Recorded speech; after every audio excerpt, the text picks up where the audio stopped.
Here's a message of importance to millions of people who are continually pale and washed out, weak and run down. Doctors will tell you that these conditions are often caused by a deficiency of iron.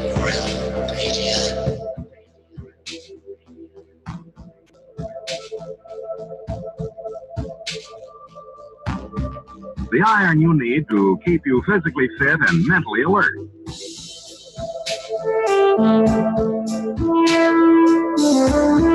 Medical studies show that 2 out of 3 women and many, many men lack the daily iron your body requires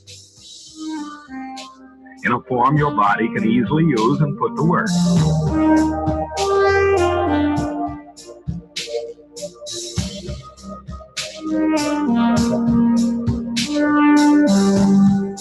Every dose gives you more than your daily minimum iron requirement. We are awake, we are awake, we are not alone. We are striving for more. So if you're not getting the iron your body needs,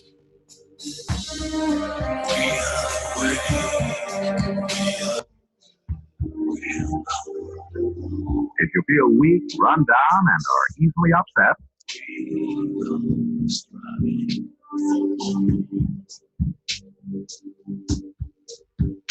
start taking iron today.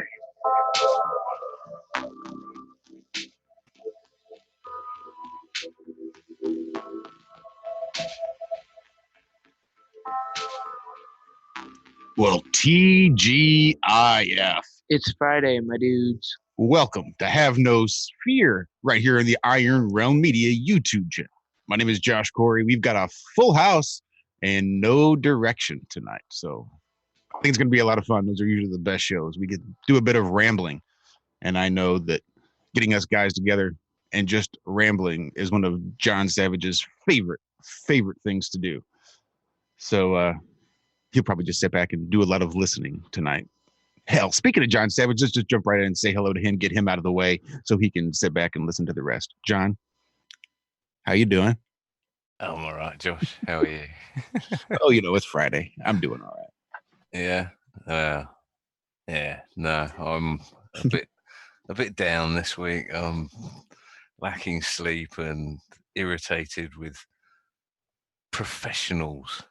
You bring them on the job, and I don't know. Before they came in, I'm talking plumbers and people to install wood-burning stoves, because in our nanny state here in the UK, you can't do it on your own. You've got to have some overpriced numpty come in and do it for you and hold you over a barrel. So I did have a nice working hot water system and heating and everything, and now I still don't, because these pricks turn up for one day and then fuck off for 2 weeks and don't tell me anything about what's going on, and they won't sign it off, and they say that they've still got stuff to do, but no, I don't hear from them, so I'm pissed off at that. And other than that, not been doing much. Was investigating a yacht race today. I can't remember what it's called. I saw that. That was really interesting. And some of the charges that the people that organized it were brought up with, or the participant. That's right. Maybe we'll get into that a bit later. But carry on with the show and ignore the miserable bastard in the corner. Well, I think we're just running out of corners on this globe. That's it. There you go. Just not enough corners on this globe. How about one Mr. Adam Meakin, since I know he's there waiting patiently? Adam, how was your week, sir? Evening, everyone. Well, it descended from the middle of last week's show, didn't it? And I spent most of my time upside bloody down trying to sort this out. But I kind of came out of my sinus stupor about 3 o'clock in the morning when you were on All on the Plane show. I kind of woke up and there you were. I kind of jumped in to chat there, freaked you out. been fun actually. It's been quite good. Just sat here quite quietly listening to a lot of chat this week. Just taking it on board, not really interacting much, but it's been spurred me enough to do a little bit of maths on Nathan's on Thursday, which was fun. Disproving more bullshit from the ballers in terms of the ISS and size and stuff. Other than that, finally got back. I had a day off sick. I was that poorly. I had to I got in one day, but I had to have a day off next day. Other than that, it's nice to be back, able to speak and back again, and looking forward to a night with friends again. So, yeah, I think it's going to be a good time. Just a nice, calm, relaxing evening. And I got to say, there's nobody that inspires a calm, relaxing evening quite like Zachary Zabala. Good times for all here on YouTube. Zach, you've had an exciting week, or an eventful week at the very least. Tell everybody how you've been. It has been definitely eventful. I got a call, I think it was Monday morning. And my buddy who I'm going into business with to start this organic garden got the tractor stuck. And he was freaking. So I was like, all right, I'm on my way. Here I come. I didn't get to go to Karen B, which it stunk. I really wanted to do that. But, Mother Nature doesn't wait. When you got to get seeds in the ground, you got to get seeds in the ground. So I went home and I got about to Cincinnati, which I don't even want to talk about Cincinnati. But I got a call when I was there from him. He was like, hey, I finally got it unstuck. I was like, okay, well, I'm going to go visit my mom then. And I went and visited my mom and saw my sister and niece and nephew. And then Tuesday, after the show and all that kind of stuff, went and had lunch with them. And then I headed right back up here to Michigan. And man, it's gorgeous up here. I just love it.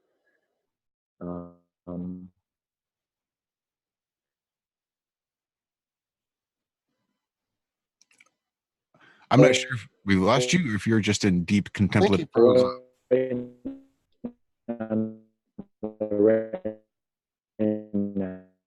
That's really weird, because I'm showing you with a full. Clouds. There's real clouds and there's real blue sky. I think they're stomping on you, Zach. I'm showing you with a full signal. It's not a connection issue. I don't know what's going on. That's really weird. But you're definitely all choppy and digitized. Dropping packets somewhere. That stinks. There Maybe goes your. Yeah, they don't want me sharing. Maybe you were just moving around and lost your signal, because now you're showing red again. Yeah, I was just sitting there. Yeah, I don't know. Weird. Yeah, but no, beautiful, beautiful day. Can't beat it. Hopefully we're gonna get the seeds in the ground here pretty soon and get this thing rolling, man. I'm ready. I bet. I'm glad it's Friday. Operation. Yeah, it's gonna be a lot of work, but it's gonna be worth it. I don't really consider it work. When you love what you do, you never work another day in your life. I wish you're gonna hear me say that a bunch. Now that I am doing something that I love, but no, me and my partner, he's super excited. And yeah, we're ready to go. We're just waiting on the weather now. But we've been hearing a lot of people around the area are having trouble. They just had a snow last weekend, the weekend before this previous one. And a bunch of people already had stuff up green and they lost all that stuff. So it was probably a good thing we didn't get stuff in the ground too early. But no, we're just waiting on the field to dry up a little bit more. Hopefully we won't have any rain. I can try and cloud burst some more of these clouds. And yeah, but it's a beautiful day today. They said it was supposed to rain all day. It's supposed to be raining right now. Well, imagine that, a meteorologist who got it wrong. Yeah. But no, I'm so happy it's Friday. I love Fridays. I love hanging out with y'all. And should have a fun show. We always have good shows when we don't have anything planned. We have good shows when we have things planned, but like crazy stuff comes up when we don't. I'm looking forward to tonight. Yeah, we do often get into some pretty cool tangents. Sweet. Well, how about one Mr. Walter Johnson, Flat Earth Head? I know he's around and about. How you doing today, Walter? I'm good, sir. We had a great morning over there on TFR. We had a full house this morning. My goodness, we had a lot of folks in chat, new folks we haven't seen in a few. So it was good to have everybody there. Thank you all for showing up. I have yet to make it over to the YouTube chat. I'm still closing tabs from this morning. So as soon as I get enough off to be operational, I'll head into chat and say hey to folks there. Hey to folks there. We have a full house, as we said here. You guys hear me ramble enough. It's been a great Friday. We have a great Friday plan. Love y'all. Thank you for being here. Next. Well, we did have a pretty awesome show this morning over there in the Ironworks on Truth Frequency Radio. Got to talk to Hori Sheet for a little bit. Hori called in. Thank you very much, Alan Holman, who I do see there in our YouTube chat. Alan Holman organized it, and our line producer, our segment producer, Alan Holman, got it all hooked up, and Hori called in, and we had a cool conversation with Hori Sheet. Then we had a fan of ours, a TFR fan, Brian Gasca, call in. I actually have Brian pulled up on Facebook right now. We are actually streaming live on Facebook. I wanted to see if I could do it straight from Zoom.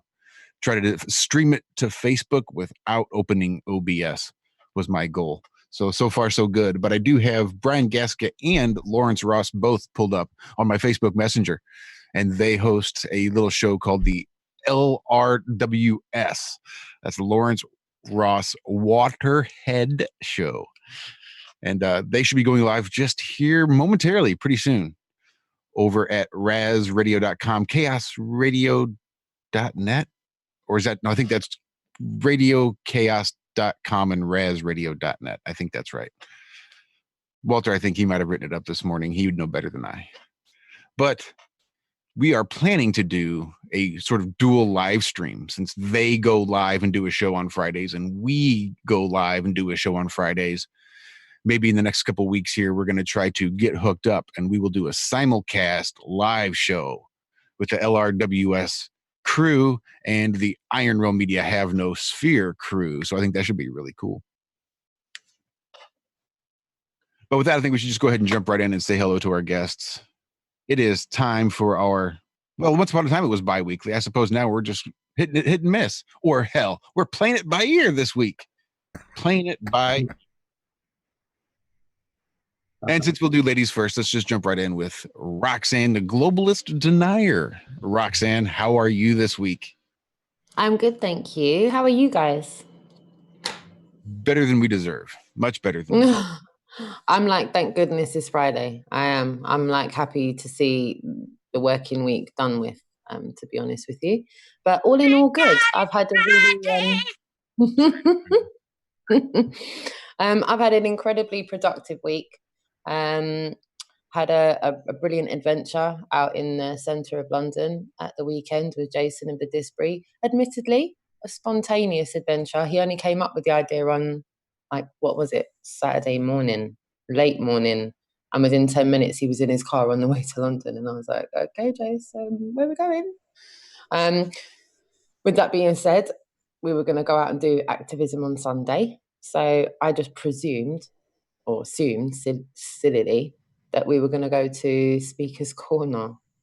Jason, however, had other ideas. And yeah, when you get a chance, Jason, you can speak for yourself after I'm done.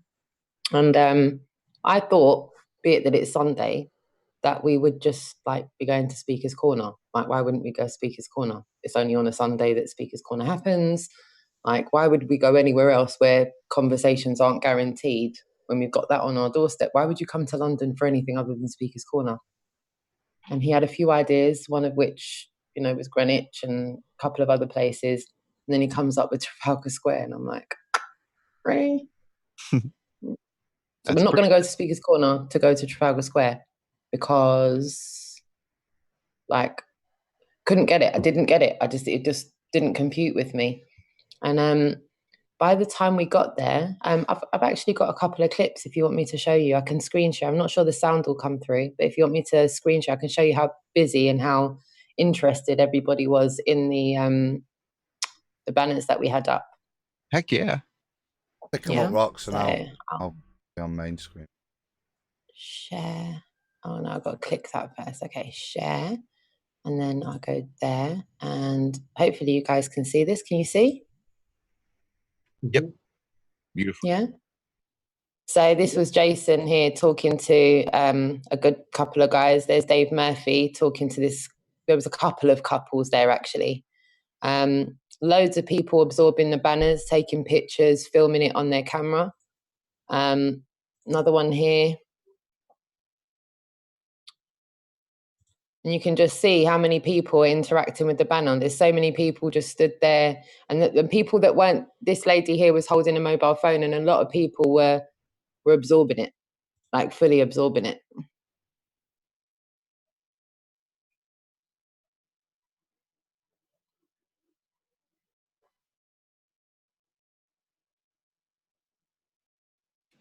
That's really awesome. Got some more here. Were there any strong reactions one way or the other? Yeah, there was some extreme reactions, actually. But you kind of feel that that's pretty much par for the course when you're talking about these things out there. Not everyone's going to absorb it the same way. But a lot of positive, way more positive interactions than negative ones. Jason had a really cool conversation with this guy. He was definitely up for going back and forth. And off the back of overhearing the conversation, these people became more interested as well. And the other couple stopped just because they were really interested in the conversation he was having with the first couple that stopped. So it's a kind of knock-on effect. People do see the genuine interactions that are happening, and they stop and they kind of overhear, and then something triggers them to chime in. For everybody it's different. But the place was heaving, absolutely heaving with people. So for me, I did not think that the turnout, even this couple here, they walked past and came back to absorb it. They were walking past this way, stopped and came back. And I thought that was quite poignant, seeing how much that they had to carry on reading. They didn't want to speak to anyone. Yeah, but that's enough, mate. I mean, that shows that they're engaged and they're not. They didn't look like they were pissing the sides laughing in some kind of. No, and that's the serious look you see on people's faces. You see that look of absorption, like, and look what they're saying there, and look, oh my gosh, yeah. You see that look on people's face, and sometimes that's enough. Some people don't want to engage. Some people just want to absorb the information and have time to swallow it. And it might be a year, 6 months, 2 weeks, 2 days before they interact with it again. I see Dave Murphy was there. But do you have a hotline in case you just need extra backup, like a... No, I've got this really helpful thing called Skype and Messenger. It's brilliant. Refusal never offends me, absolutely never offends me. And my mum always said, if you don't ask, you don't get. Seems to be hitting the streets hard, Dave. He's there at Speaker's Corner a lot whenever you're streaming live. I see him. I feel that, like a lot of people that get involved with this, you either get a lot out of it. It's either for you or not for you. It's definitely not for everybody. A lot of people find it laborious, and then a lot of people find it takes a lot out of them. But then a lot of people are taking to it like a duck to water. And for me, I feel it helps me in many ways to just carry on the conversation and keep having refreshing, like, new conversations. I don't need to have repetitive conversations with people that don't want to listen. I'd rather have interactions with complete strangers that do want to listen. I think that's what resonates most with people that are going out there. And I say people because a lot of people, even people I didn't even know of, are going. And I know that a lot of us, just the interactions I've had this week, I've been shown a couple of channels I didn't even know existed this week. And so much so that I had to screen share with Jason because he didn't believe me. He was just like, no way. You are talking rubbish. You are subscribed. And I feel like we keep making this assumption that we're all subscribed to the same channels and we all know everything that's going on. And there's a lot of people doing stuff out there that have not even popped up on the radar. There's a lot of people out there on the streets interacting with people in their own way, all across Europe. And I suppose it's just trying to find them and shine a light on them and show more people, look, even more people are out there doing this, not just these people and these people and these people. There's a lot of people. There's a lot of people in their own little way having those real life human interactions with people and coming out from behind social media and emails and those kind of interactions that, in my opinion, don't amount to very much. You can stay in those situations for years and not get anywhere. But I feel like there's nothing that can be taken away from having a real interaction with someone on the street. It's a conversation starter, to say the least, right? And I think it's striving for social acceptance. Indeed. Well, I wish we could hear the damn audio, man. I don't know. We'll get it on here and switch it over on our side, I guess. Cool. Cool. In other news, I've started a Wide Awake club on Saturday morning at 9:30, 10 o'clock. I'll do that every Saturday morning. And it's just a kind of casual conversation. There's nothing too serious, nothing too heavy, but hopefully something for everybody. And I'll let Jason do the next one. I won't steal his thunder. It's all right. I genuinely thought you were going to sing it. We're wide awake. It's good to know we're ready. No, Dolly's not with me. I can't do it without Dolly. Dolly, where are you? Dolly. Well, on that, before you move on, then you are doing loads of other stuff. I've seen it, little bits, this week with you and Dolly, appearances. Yeah, we've got a few things lined up. We like the goodies as well. We want to be the flat Earth goodies. I like the goodies. Yeah, I like the goodies too. So yeah, Wide Awake and the goodies are here to stay. Looking to do another little section, maybe a bit more in-depth and heavy, a kind of pursuit of truth with, and have various different people really dissecting the things that they've taken the time to research. No one's going to be on there pontificating or preaching to people, but if people have done years of research into things, it's probably maybe a good idea to dissect that research and help and facilitate for others who are looking into it. So yeah, my pursuit of the truth section will probably be settling in within the next couple of weeks. So, but over the next month, there'll probably be about 3 or 4 pieces of content going out on my channel every week. Good luck, mate. Give that channel a shout out, just some random reason. Wait, pardon? Well, give your channel a proper shout out. Spell out. Thank you. It just keeps breaking up. I don't know why it keeps breaking up. I can't hear you. That's strange. Can you not hear any of us? No, I can. Yeah. Better. Yeah, she broke up for me. I heard her kind of go out for a minute, so I'm not sure. Weirdly. I may have to stop live streaming on Facebook. Maybe that's what's doing it. Although everything's running fine on my end. All my levels are good. I don't know. That's really strange. But Roxanne, go ahead and give everybody let everybody know what channel that is they can find your new shows on. Make sure you spell it out. Yeah, everyone can find my new pieces of content on my channel, which is Roxanne the Globalist Denier. I'm gonna be that for the rest of my life. I'm never gonna change it. So yeah, and you can also just Google me. If you just Google Roxanne Glenn, Glen, just Google that. My prospective employers did. Take a look at what they saw. Shout out to everybody that's interviewed me in the last 12 months and said, just say no. Shout out Google.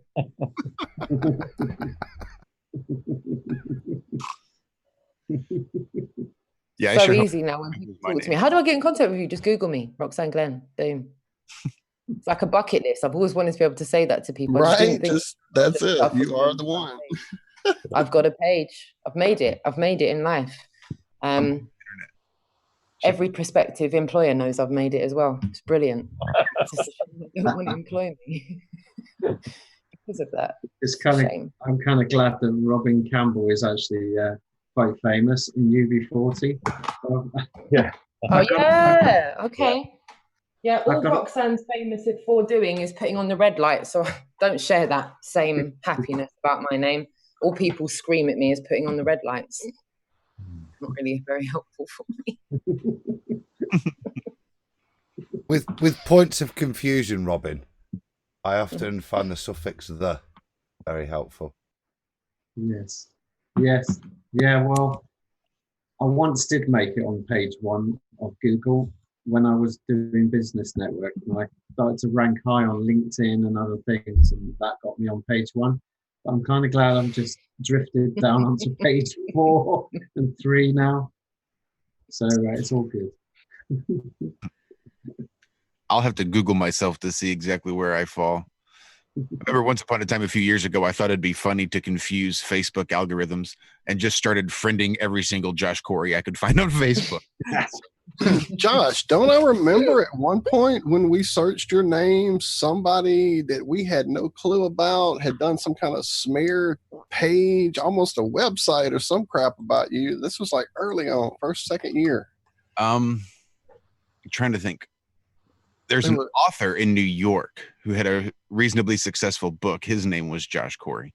No, it was you. Trust me, I remember this. I'll find it. I will find it. I think what it was because the website might have been under my name, and there was somebody collecting flat earthers information on a website, essentially somewhere, going through all the flat earth websites and basically YouTubers and putting out goofy things that they believe alongside their name.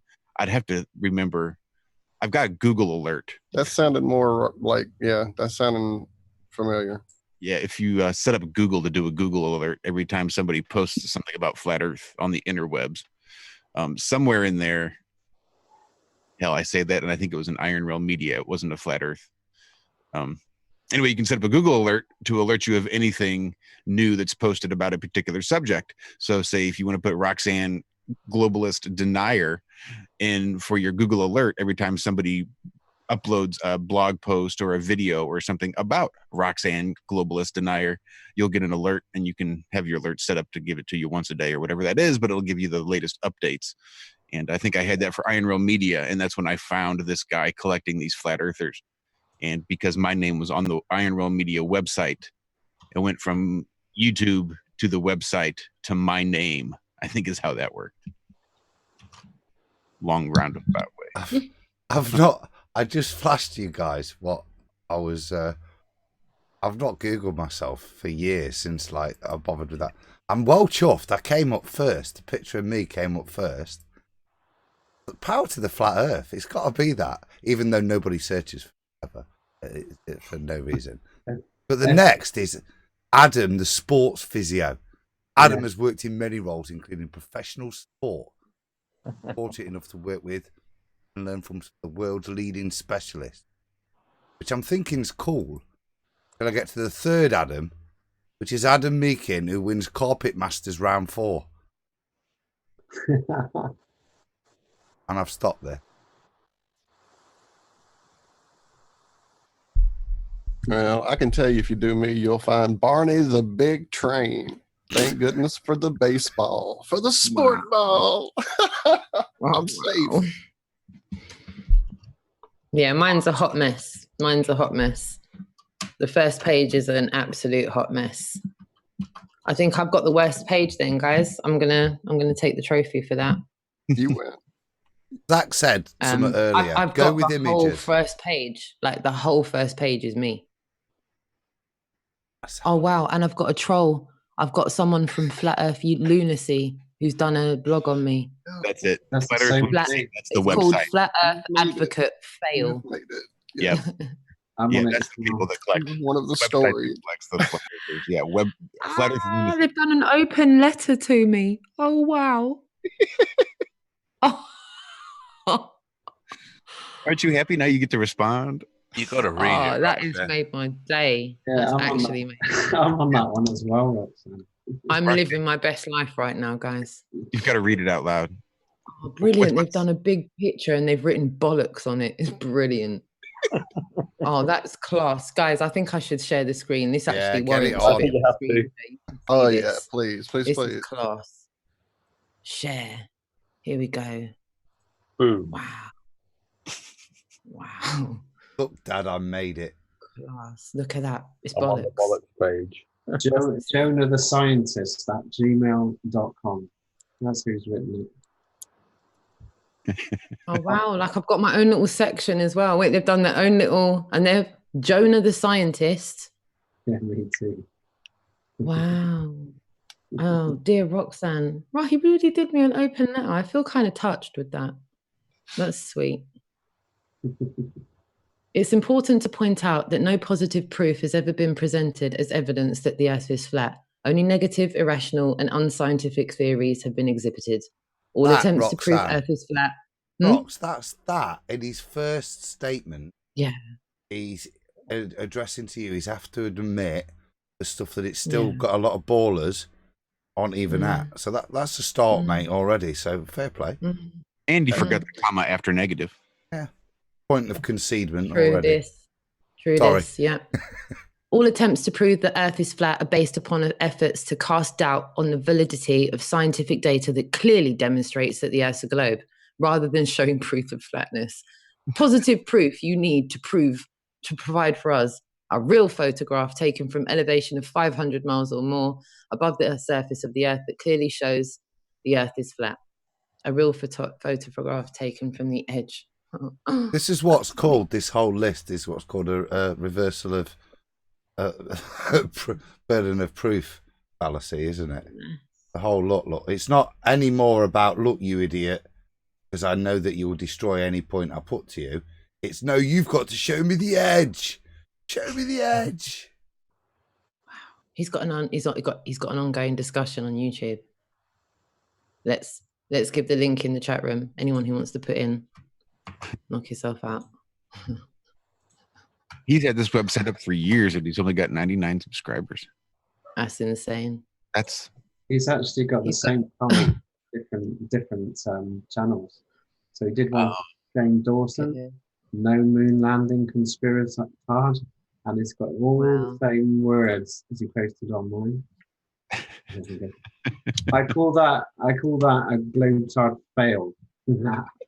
Yes, I like globetard fail. I'm going to respond. I'm going to have to respond. It's too tempting not to.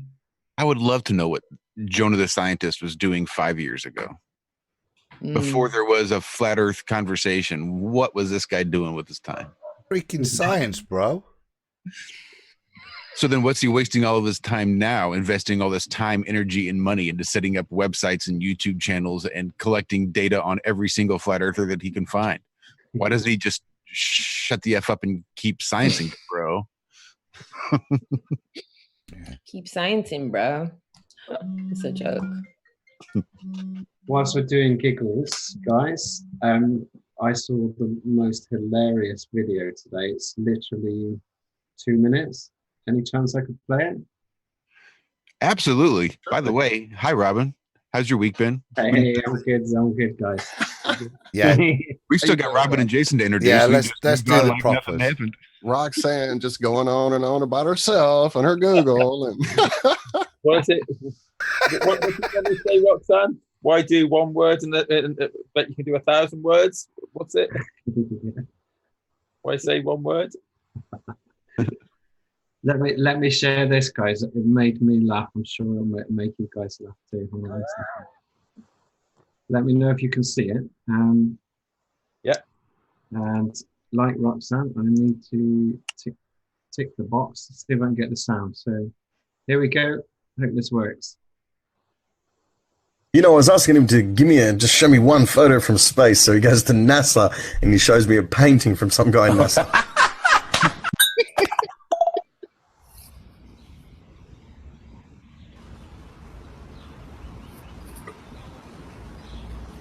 Earth is flat.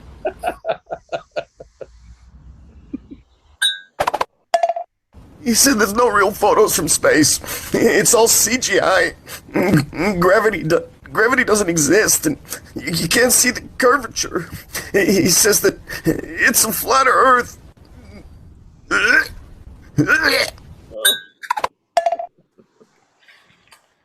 I can't find curvature.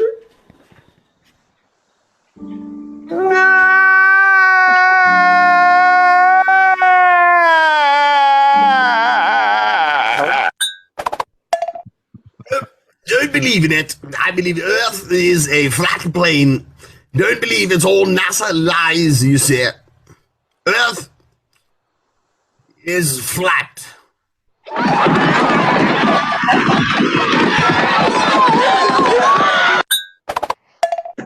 Strong enough to hold the weight of the world's water on the outside of a ball, but a little bird can just up and fly away.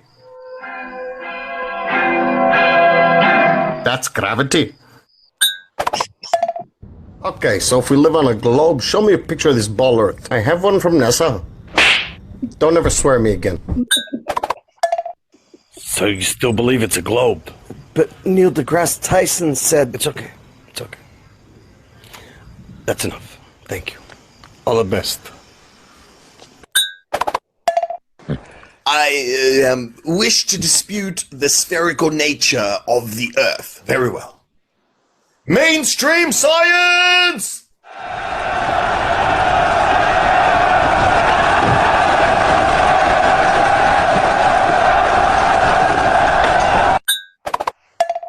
Oh, brah, it's just like, dude, you get the best launch ever, dude. You just like strap right in, then the launch sequence initiates, the countdown hits liftoff, and the rocket just like spits right up, and then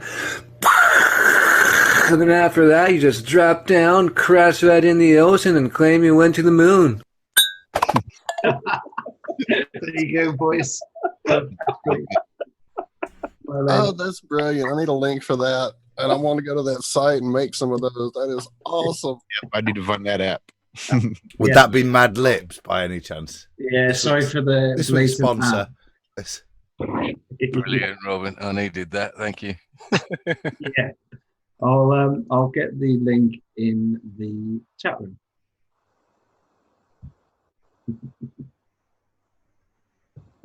Very nice, very nice.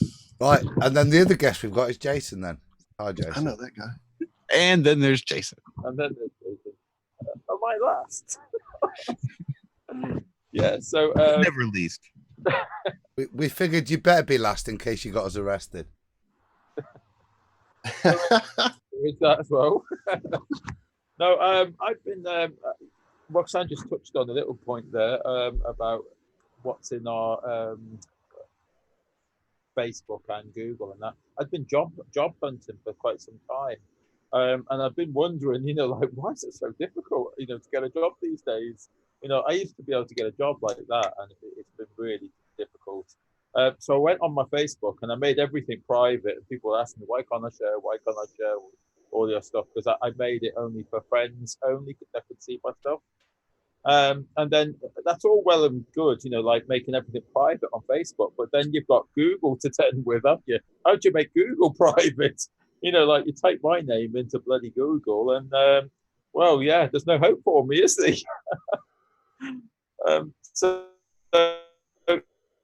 I'm job hunting, and after all this time, I finally got myself a job, and it's a pretty good job. It's everything's all going well, and things are starting to look up a little bit, because getting a little bit dire. It was, like in the Disbury family bank account. So things onwards and upwards. We've now made a new channel. I've roped Robin and Roxanne into our new channel, because when I go out on this Globely Europe tour, there's going to be a lot of live streams, and I didn't want these live streams going to Jason of the Disbury Family YouTube channel. It just seemed a little bit, I don't know, a little bit cheesy. Like new people come, to see the Globely Euro tour. And then I'm saying, oh yeah, just go to my channel. Like it just sounded a little bit, so I was making myself a bit, I don't know. I didn't even know how to describe it, but I felt uncomfortable by everyone coming to my channel. So I created a new channel called Globely, And that was only because we've got Globe Live website, we've got the Globe Live Facebook page, and so it made sense. Let's have a Globe Live YouTube channel. So we've created that. The problem is no one knows it exists. So when we go live on the Euro tour, it kind of doesn't make no sense then, because no one knows it exists. So we thought we're going to have to, until we get there, make some content and get some subscribers and to tell everyone who we are, where we are, and what we're actually doing. So that's the plan. So we come up with the Globe Live response program that we're putting on the channel. So with the help of Robin and Roxanne, we've done we've done 2 of them so far. And the second one I thought was absolutely awesome. We did a really good job. We had allegedly Dave over there, Dave Murphy, and we had Shane Ranty. We had him on. Last week? Or rather, this week just gone.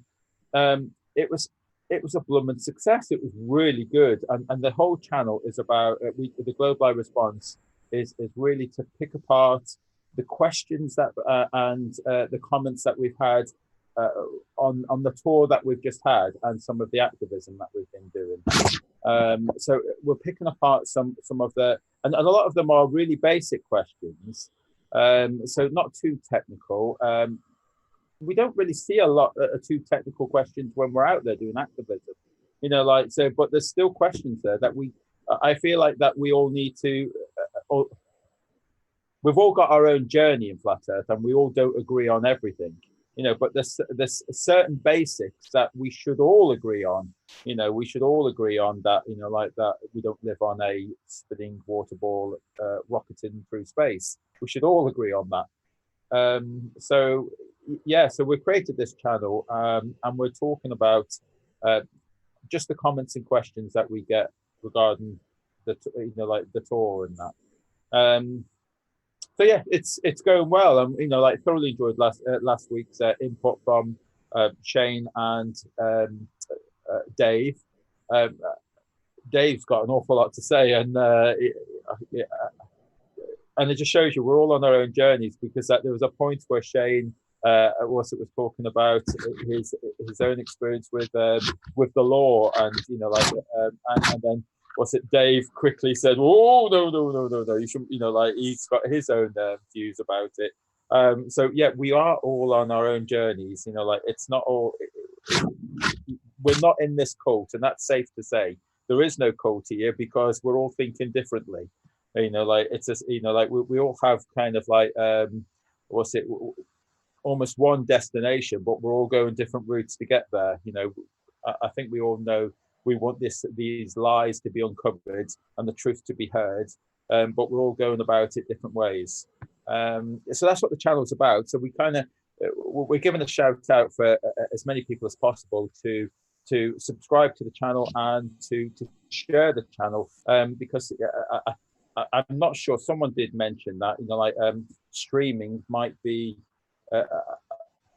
might need I think it's 1,000 subscribers has been suggested, although we are streaming okay so far, but I'm feeling that may change, because YouTube are playing funny games at the moment, aren't they? And we don't know what's going to happen in the future with YouTube, but we want subscribers for just before the tour starts.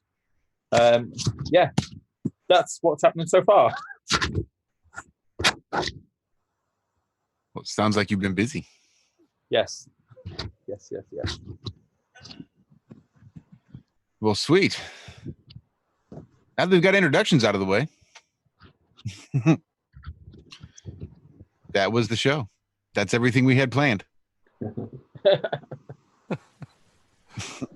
And also, you guys, I don't know if you've seen it lately. I'm a big fan of some of the films of Hibbler Productions, and he's just posted a new one tonight, and that's a must for everybody. So if you're not subscribed to Hibbler Productions, you guys and everyone in the chat, and that you really need to be. He's put out some awesome content. And as I say, with this latest one, I mean, the last one was not all about 9/11, which is just fantastic. And this one was titled The Greatest Deception, the 2019 documentary. I'm only into 7 minutes so far. I'm thoroughly enjoying it. I haven't. It's only 26 minutes, but yeah, I think that this is it's going to be a must. This one. So that's on Hitler Productions. What was that? Hitler Productions. Can you spell it? H-I-double-B. Yeah, H-I-B-L-E-R. Got you. I like that, John. Yeah, Hitler. double B. That's Hitler. No. Yeah. I didn't hear it either, mate. To be fair, but that was good. I've never heard of them, Jason. Really? Nah. Seriously? You should check him out, Adam. I think you'll like him. Really good production. Yeah, I would say he's probably I'm definitely the best content maker for Flat Earth in Flat Earth. The best. There is no one that comes close. Hey, you're on Iron Realm, mate. You can't come around this in that. I'm telling you, it's a must to get over and watch them. What did they? Which ones were there? I'm just going over to their channel to have a quick look because they've got one that you'll definitely know. Truth does not fear investigation. You know that one. We had that, years before them. Thank you very much. Okay, That's and then Mr. what's it? Truth in Plain Sight. I don't know. Yeah. I think people do know it. They just don't remember who did it. But Guys, yeah, I'm so Hitler sorry to interrupt. I'm going to have to go and pick up Jessica. She's going to be at the station shortly, so I'm going to have to go and pick her up. So I'm going to have to love you guys and leave you. But if you're going on again later on, I'll come and join you if you guys are on again. Yeah. Well, sign back in from your car. Come on. Right. Yeah, I'll do that. I'll join Be you careful. from the car. See you soon. Love you, man. Right, guys. Leave it, Turn off your red light on the way out. Yeah. Just make sure you stop at all the red lights. Speaking of good productions, guys, can you remember you had Cami on a couple of weeks ago? And she came on and she said something really sweet. Would now be a good time? I think every 15 minutes would be a good time. Do you mind if I... No, yeah, absolutely. Pull it up. I don't think I've even heard the whole thing. I think I started it, but I was sitting in the bedroom and my wife was watching a movie or television or something. You were there, Josh, when it was made. Oh, well, even better than that. Can you guys see a black screen? We can. Okay, I'll click play. Oh, I must make sure I've got the share button with the sound switched on, which it is. I'll do that again. Yeah, you see it? Yep, I see it. Right, let's press play.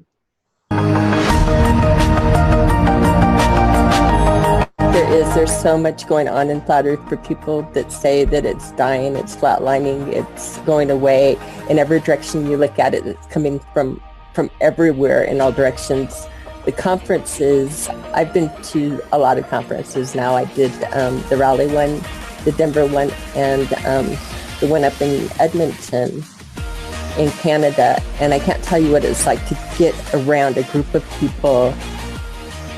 You can find whatever interests you in your niche, be it NASA deception, be it how it all works in my case, be it the social aspects, the political aspects, all of the different.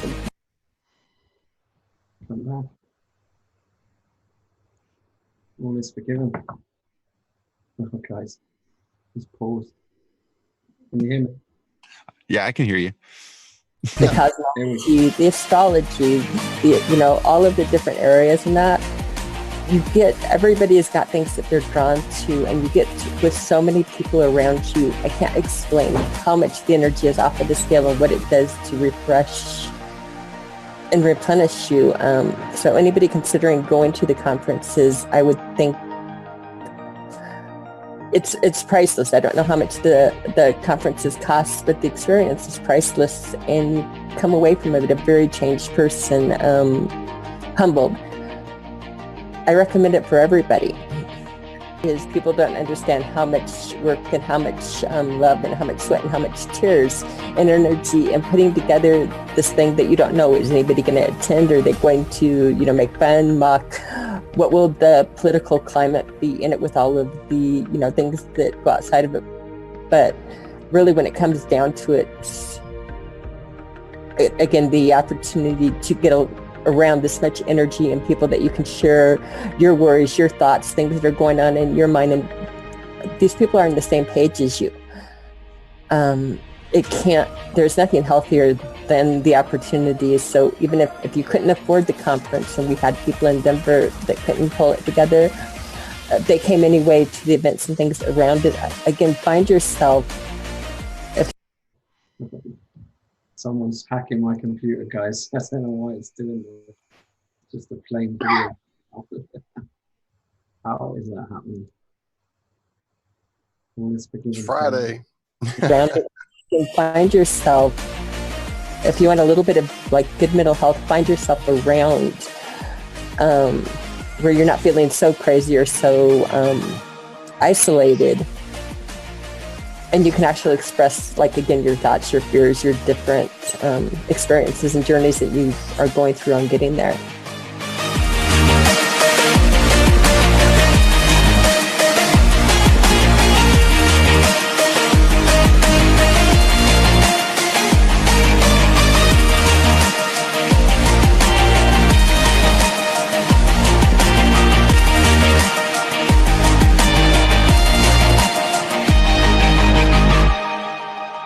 Thank you, guys. I'll stop sharing there.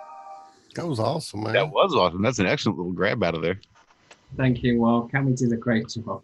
I paid her afterwards.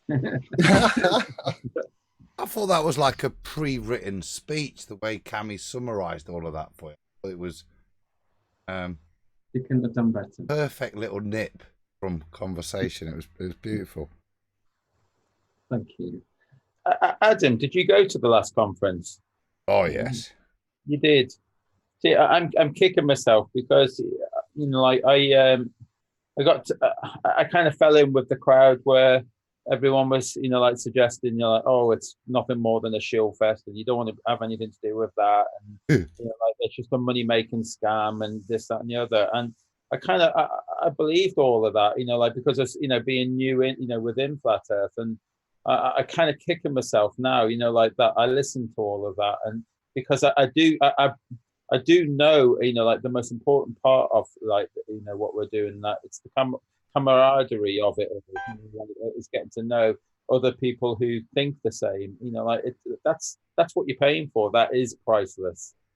Yeah, that's what I've said all along, mate, and that's what's driving me to go next year. As I've said to both sets of organisers, it's not whoever they're putting on, it's the meeting of the people and the time you spend there. And as Cammy summarised much more eloquently than I ever will, the sanity you get from meeting in reality other people that aren't, where you're not explaining shit to people from the beginning all the time, where you can just have a ramble on a concept as well. I mean, I've been blessed with the guys here for a while. We've always had a good ramble. You may be aware. But do you know what I mean? But to actually physically meet up, have a pint, have a smoke in the car park, it was definitely worth. It'll definitely be worth the journey to both conferences. Yeah, definitely. And meetups are good too. I've had yet another media student reach out just this week. He said he's from Cardiff Uni and he wants to come to my meetup tomorrow in Bristol. And he said, are there any questions you want to ask me before I turn up? So I was a bit brutal. I sent him Anthony Riley's top 5. See if he turns up. Oh, he said he did, bless him. He did answer me, and he said, I'm not sure how to answer those just yet. I'll give it some thought. So I'll be giving him a hard time tomorrow. In jest, of course.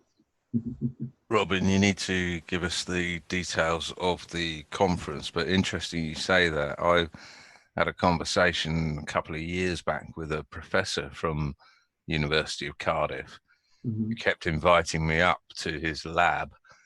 I politely refused, but he was a bolometer expert, and they specialize in measuring things, measuring temperature and things like that. And it came off the back of a Twitter conversation about cold moonlight. Okay. And yeah, my question to him was just test it. Just try it. You're the bolometer expert. You've got all the kit and everything. Try it. And I kept pestering. I pestered him for about 18 months and then just gave up. But yeah, I might pass you along the name and ask this guy if he knows him. Please do. Another little interesting twist has happened to me in the last it's been about 6 weeks now. Jason knows all about it, and I made a decision yesterday not to go ahead. But I was going to hire a high altitude balloon using a company called SentIntoSpace.com, who will actually put a GoPro or a 4K, correct camera on a high altitude balloon, send it up.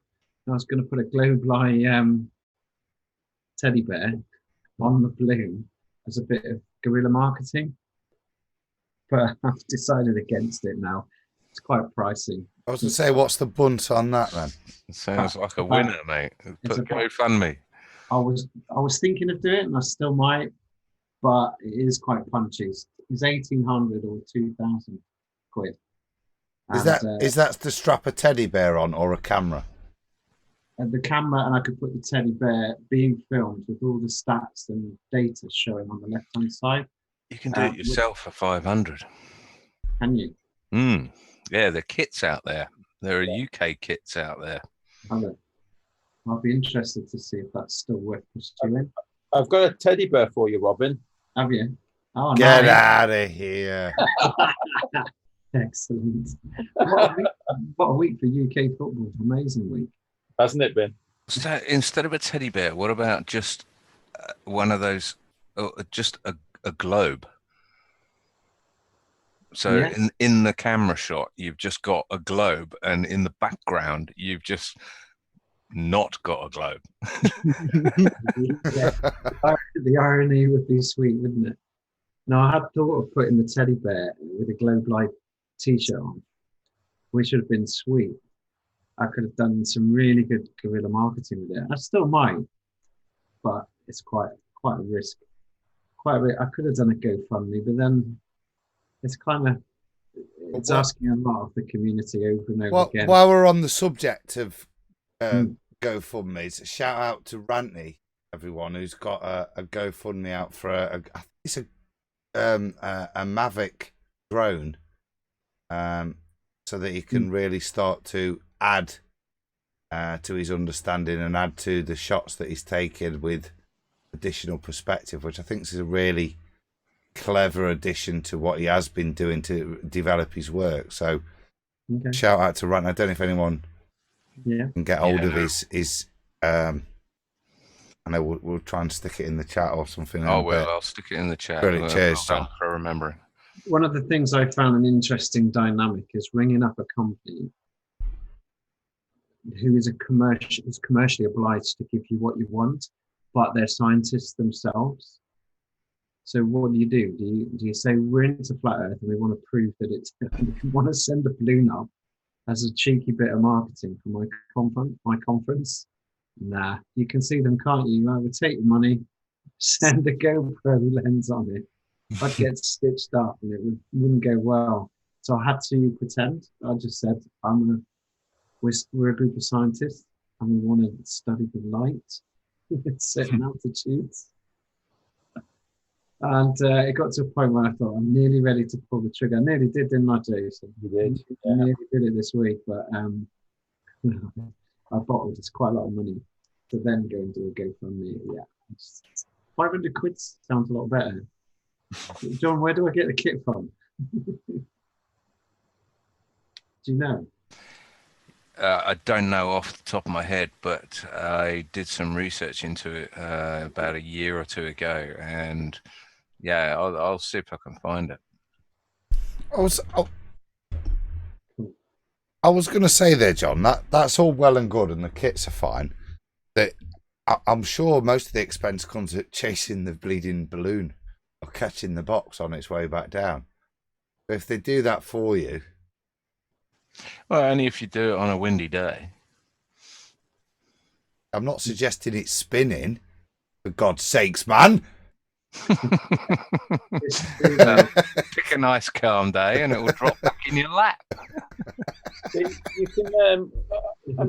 People are putting on different cameras and that, and trackers that like on these balloons and all that. But additionally, can you not just put an iPhone on? It's got a camera. It's got a tracker. Yeah, there's a man after my own heart. Yeah.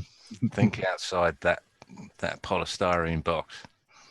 See it coming down and then on the ground. No, that's be fine, mate. It sounds good.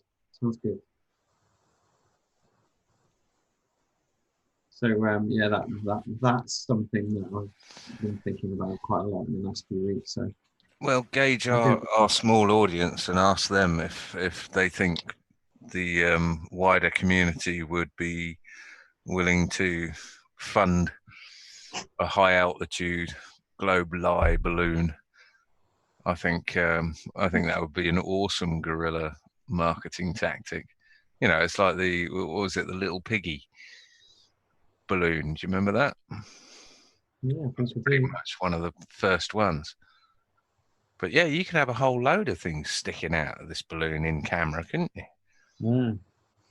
So any ideas from chat, then let us know, and gauge it, see if 500 quid. I mean, sell advertising space. There you go. There you go. Yeah. For $20 you can slap a sticker. There you go. Flat Earth beer. We've got a brewery down our way called Flat Earth Brewery. There you go. They could sponsor the Globe Lie tour. Yeah, we have, haven't we? Not a bad idea. You need a PR manager. Well, we have been talking about that this week, me and Roxanne, and Robin, to put some sort of advertising. And I've yet to ask a few people yet. I've kind of been a bit scared, but I will be asking a few people to put some sort of advertising on the side of the Globe Live bus on either side, and smaller advertising, for places like Iron Realm Media, because they might want to put a little spot there for, I don't know, a couple $100 quid or something, £100, or you never know how much they're willing to pay. They might want a bigger spot. I don't know, but we'll see. Well, I mean, if you've got a fixed per square centimetre price plan, I'm ready to look at it. Yeah, and that's what we kind of had in mind, so there'd be like a no headshots, Adam. Well, I was thinking more like a Go Faster Iron Realm Media stripe. There you go. See, now you're thinking, But I'm kind of thinking that the bigger channels as well, like Globebusters and all that, he might want £1,000, like a spot, like something really big, I'm sure Bob would really want that. Don't worry. You've got Dave Wise there in the chat, and maybe he's listening, because he might want a spot for his app. Might want to put that on the side. Dave would probably take a whole side of the van on his own. No, here's what you do: you put a full screen vid out the window, out one side, just run his app 24/7. There you go, David. If you're listening, you could. It could be a good opportunity for you, not for us, not for the Globe Live, but for you. You could run your app on a TV screen on the side of the window, showing your app. That makes sense. Imagine if you could interact touchscreen on the side of the caravan. Yeah. So so we've been looking at that anyway. Some advertising, because I think we're going to start I mean, I haven't been plugging the GoFundMe or anything at the moment yet. I've been waiting till we get a little bit closer down the road, and but I think I think we're getting. One of you two, said, we are getting closer now to all these conventions and the tour, and it's nearly summer now, and we're nearly here, aren't we? It's all going to happen soon. You sound a lot more nervous than I do, Jason. You've got a lot more to do. There's a lot on the line. Your intake of breath was a lot sharper than anyone else's, pal. That was. Yeah. So getting real then, bruv. Yeah. It is. It's getting very real. As we get closer. So now I need to really start seriously considering the funding side of things and how we're going to put it all together and that. And it is. Robin keeps reassuring me and saying it'll be okay, it'll be all right, it'll all come together. He keeps reassuring me, and he's probably right. I only have to think, if this tour goes as half as good as the last tour with no with no time put into it whatsoever, because I say we thought about it 2 weeks before and we got on with it and just it all come together. It was the success of it, that it was 2 weeks worth of planning. So everything's all planned now. It's all done. We're ready to go. I can't think of anything that we haven't thought of. We're just ready and raring to go. It's just putting all the money together and paying the bills and let's move forward. There you go, Robin. I'm on ukhas.org.uk, and this is the UK High Altitude Society. We're a loose collection of people who are interested in launching unmanned high-altitude balloons into near space. High-altitude ballooning is a multi-skilled hobby which lets you explore the edge of space relatively cheaply. A basic flight can cost less than 200 quid. Oh, wow. What was the name of that website, please, John? That's ukhas.org.uk.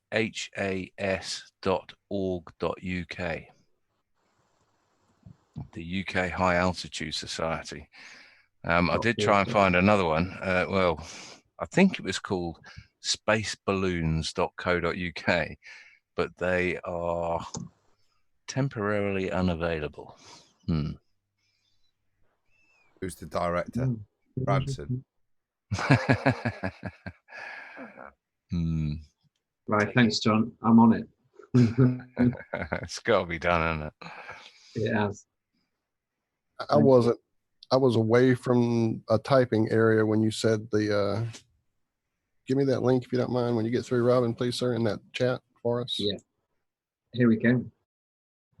Have a look at the lovely picture. I'll put it in the chat as well. Have a look at the lovely picture on that page. It's just flat as a pancake. It's beautiful. Yeah. And they've got a conference as well. I want that picture. Yeah, they've got a conference. Interesting. That was last year, yeah. But it's just gone 1st of the 5th. Oh, that was all right. That was last time. Any of you share that? I have done in the on screen in the Zoom. Okay, yeah, I'll do that. I'm sorry, yeah. Are you doing it, John? Yeah, I'll do it. God, we hate that word though, isn't it? Society. UK High Altitude Society.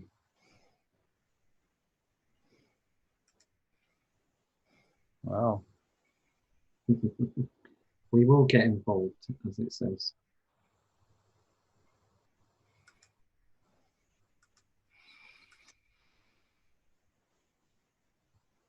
Interesting picture. Goes. Yeah. At them outside of the flat. There is a cunning curve here, though. That's a minute one. Look at that. In fact, actually, there's a step up here and a step up here. So Yeah, one out for the concavers there. See, it's sort of bows. Yeah. But then again, we know why, because the horizon is not in the middle of the camera. But the thing is, I mean, that span, Go ahead. that span that you see of that picture, and if you take into perspective into account, I mean, I would suggest that's over 1,000 miles. I just dropped a link in the show chat to the right over here with it's the picture just by itself. If somebody wants to put that on the screen, I'll drop it in our chat too. Hang on.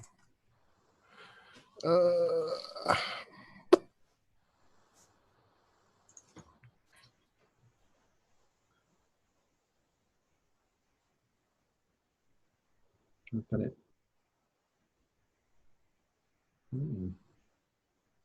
That's a great picture. Yeah, I was saving it, so I just got the address too. I can see a teddy bear.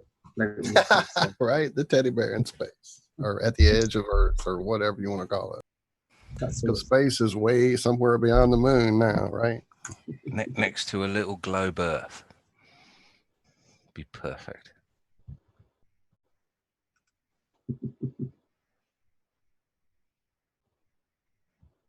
I could see the little dints, John. Oh, it's gone.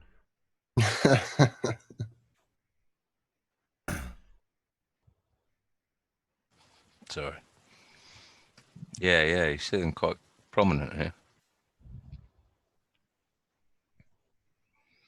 I don't know. As usual, we can't see any land really, unless that. We were talking concave Earth this morning with Horace Sheet of all things. See any land in there?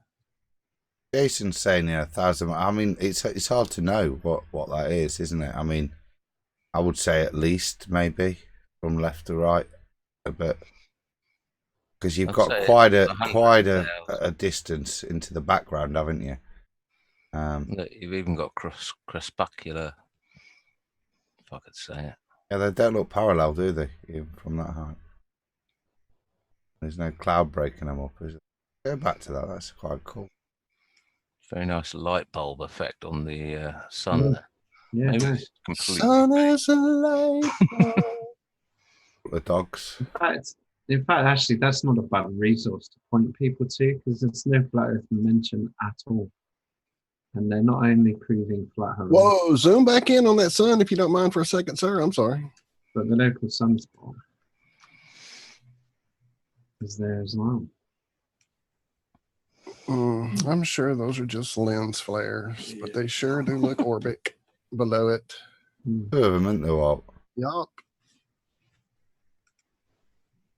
Yeah, sir. And that's about the position. I've got one at the bottom left at about 7 or 8 o'clock. I've got that a few different times, a few different videos.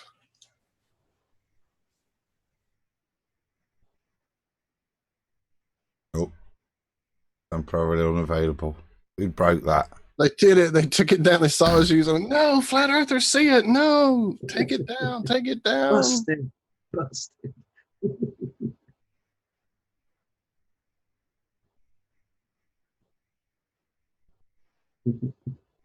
Well, it's a good resource, one way or the other. Whilst we're I'm going to send John. I'm going to stick another link in the chat, just as the final bit of all I've planned, which is just to imp something for tomorrow.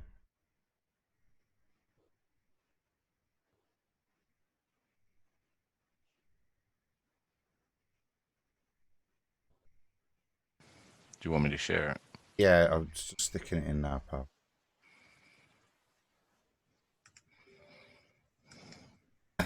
So you've got that stuff. That's a lot of stuff. I was gonna do it. I will do a ham-handed segue. Sod it.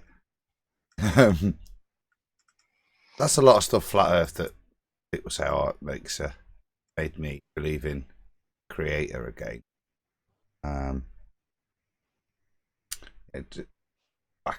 We need sound, I think, John, as well.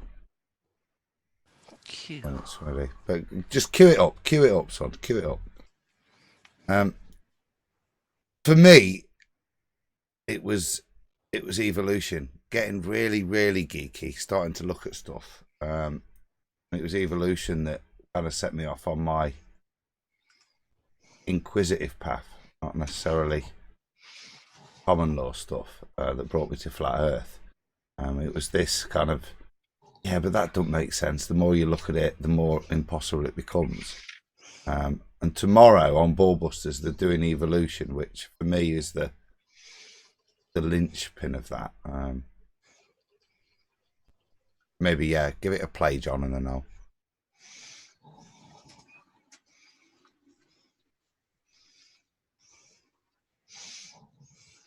And I've got a sound. No sound. Some muted video. Yeah, that'll be it.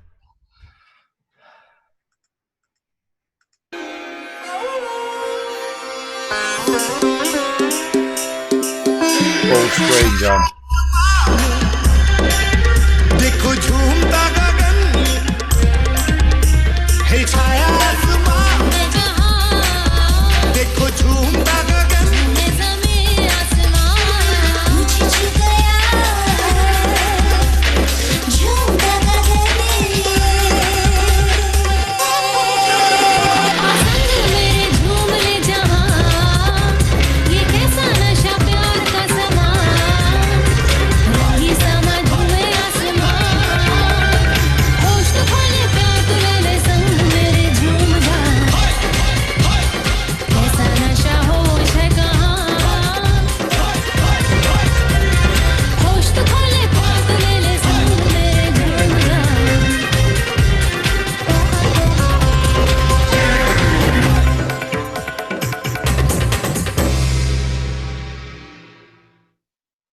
Oh, that's brilliant. I love it. That's great. So yeah, so that's tomorrow night, and I've had a little chat with QE this evening. I think because of my background, he's ready to chew me up. So we'll see how it goes. I'm looking forward to it. So what time will that be here in the States? Did it say on there? It's eight. Josh, help! Josh, help! Josh, help! Josh is our local big band here. He may have failed on us. 8 UK, so it's normally 10. We start at 10:30. So 2. Take 2 hours off. Ish. Yeah. Off Yep, what time we started tonight. I will definitely be checking it out. So on that, I just wanted to ask the guys, because I want to maybe gather a little bit of opinion.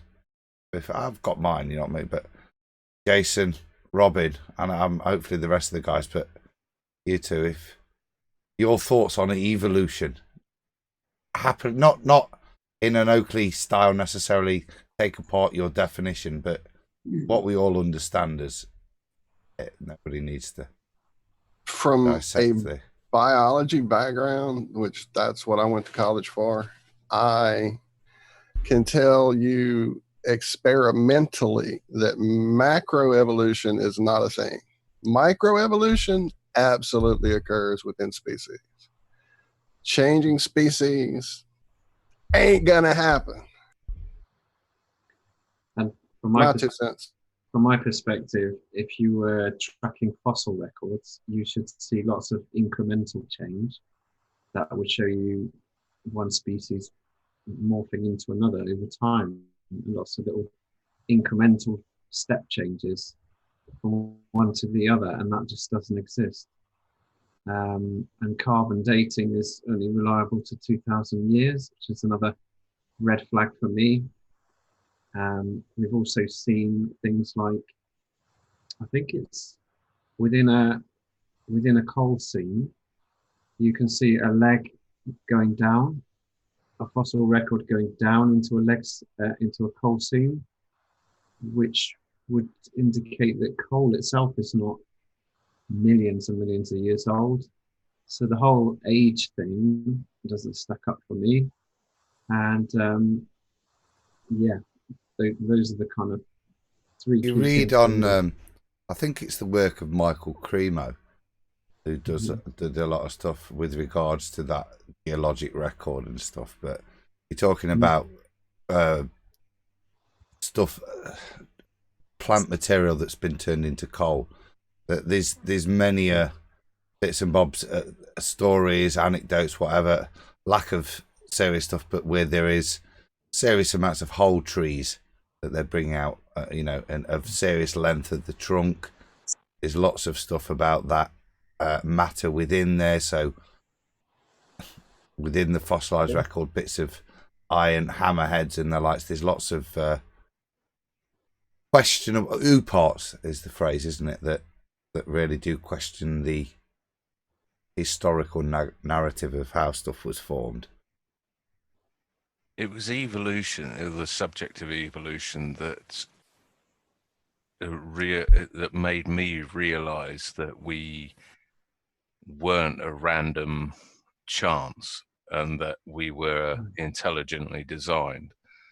There were paradoxes within the evolution story that just didn't add up, as in RNA and DNA are codependent on each other to exist, so they would have had to have been made at exactly the same time. There were things there were so many codependent relationships within the body, within living tissue, that just made it impossible for it to have suddenly come about. You can't have a heart without blood. How did the fish suddenly get lungs? And like you were saying, Robin, about the age of things, stratification was a huge one for me, because it's sold to us that you see these lines in the cliffs, and the lower section of the cliffs is older than the top of the cliffs and so on. But then you see in a lab a replica flood, and what happens to different colored sedimentation that is different densities is that it stratifies up. I'm not getting into the density thing, but it causes stratification in the finished thing. So there is no strata. What am I trying to say? There is no ongoing book that you can read in the strata. It happens instantaneously under flood conditions. So that was quite interesting as well. The phrase I always liked, John, was there is no continuous chain of the geologic record. Nowhere on Earth does the timescale that's presented with the geological layers exist from top to bottom. It's what they've put together, and they surmise and replace a portion of it in a particular time period, and often based on the microfossils that are within. Then there's all the missing records, the missing links. Like you say, I totally agree. Well, micro, I wouldn't even call it evolution. It's just adaptation. Like the birds in the islands that Darwin visited. Apparently, what were they? I can't remember what Finches. they're called. Finches, Right. that's Yep. right, with different beaks and that sort of thing. That's what they class as microevolution, or the moths that turn from black to white. And Right. That's actually what I was just typing about in the chat, was about that very thing, the moths and the factory, and how they change their modeling to match the new ashen covered tree that they now have to live on. And that kind of crap does exactly happen. Before we get into too much detail, guys, Jason, Josh, just your And Zach, there, your thoughts as well. Well, for myself, mine went kind of like before evolution. It kind of like is on the realms of the Big Bang, and the Big Bang it just seems too ridiculous, for me. Like everything from nothing, and then there was something, and then creatures were evolving, like from nothing, from rock, from space dust. And then so once they evolved to such a degree, and then we had this mass extinction, and so-called all the dinosaurs and all that, they all disappeared, and then we had evolution again, so everything started again from the dinosaurs and that, no, I just it just seems like a magical what's it, children's Jackanory, doesn't it? It seems a little bit too ridiculous for me, but then when I think about it, okay, then so how did we evolve? Who are we? Why are we here? I think that's just a question that I have to say I don't know. I'd be happy with that. Show me the short-necked giraffe. Yeah. Show me the dog giving birth to a cat. Yeah. Also, the other red flag for me is: are you aware of Brian Forster's work? He does the study of the large skulls, and the Smithsonian Institute keep squirreling it away. Whenever anyone finds anything that doesn't seem to match evolution, the Smithsonian Institute come down and confiscate whatever evidence has been found.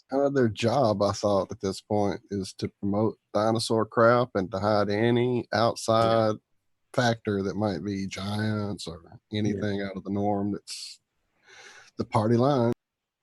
Absolutely. Go on then, Josh. You and Zach left. Sorry. I saw a video earlier this week that sort of had me along this same line of thinking. And I was just pulling it up because I guess this will kind of show just how. That's not a YouTube video, is it, Josh? Oh, it is. Dude. Are you trying to learn rocket science? I don't have to play it because I can just flip through stupid, go. And show. Because it's kind of an interesting premise. So it's about this girl who could drive a car even though she got no arms. So she's driving with just her feet. She's steering and shifting and using her blinker and all this stuff. She gets in, she puts her seatbelt on, she starts the car, everything with her toes. So I'm watching and I'm looking at, oh hell, did I just lose it? Probably because I went full screen. No, hey, you're good. You're good. You're good, Josh. Oh, good. Excellent. And I was just watching her do this, and I'm looking at her feet, and I just happened to glance, and just the way the bones are sort of repositioning in her foot, and the way that foot is taking on more of a hand-like appearance as she uses that big toe more like an opposable thumb. And I'm just thinking about these micro adaptations and the way even humans can overcome this and the way it goes through, and just learning how to treat your foot as if it's a hand. The sumbitch becomes a hand. And I'm just even the way the bones in the foot are tilted and angled, and that whole ankle itself, the whole movement is just sort of being redone into hand movements. It was just really interesting. So yeah, that's what I was thinking about whilst watching the girl with no arms drive her minivan around the city. Very cool, Josh. I like that. That's awesome. Reminds me of a guy I know who can play guitar like that as well. And it's quite hand-like watching him do it at times. How is that legal? She gets pulled up by the cops.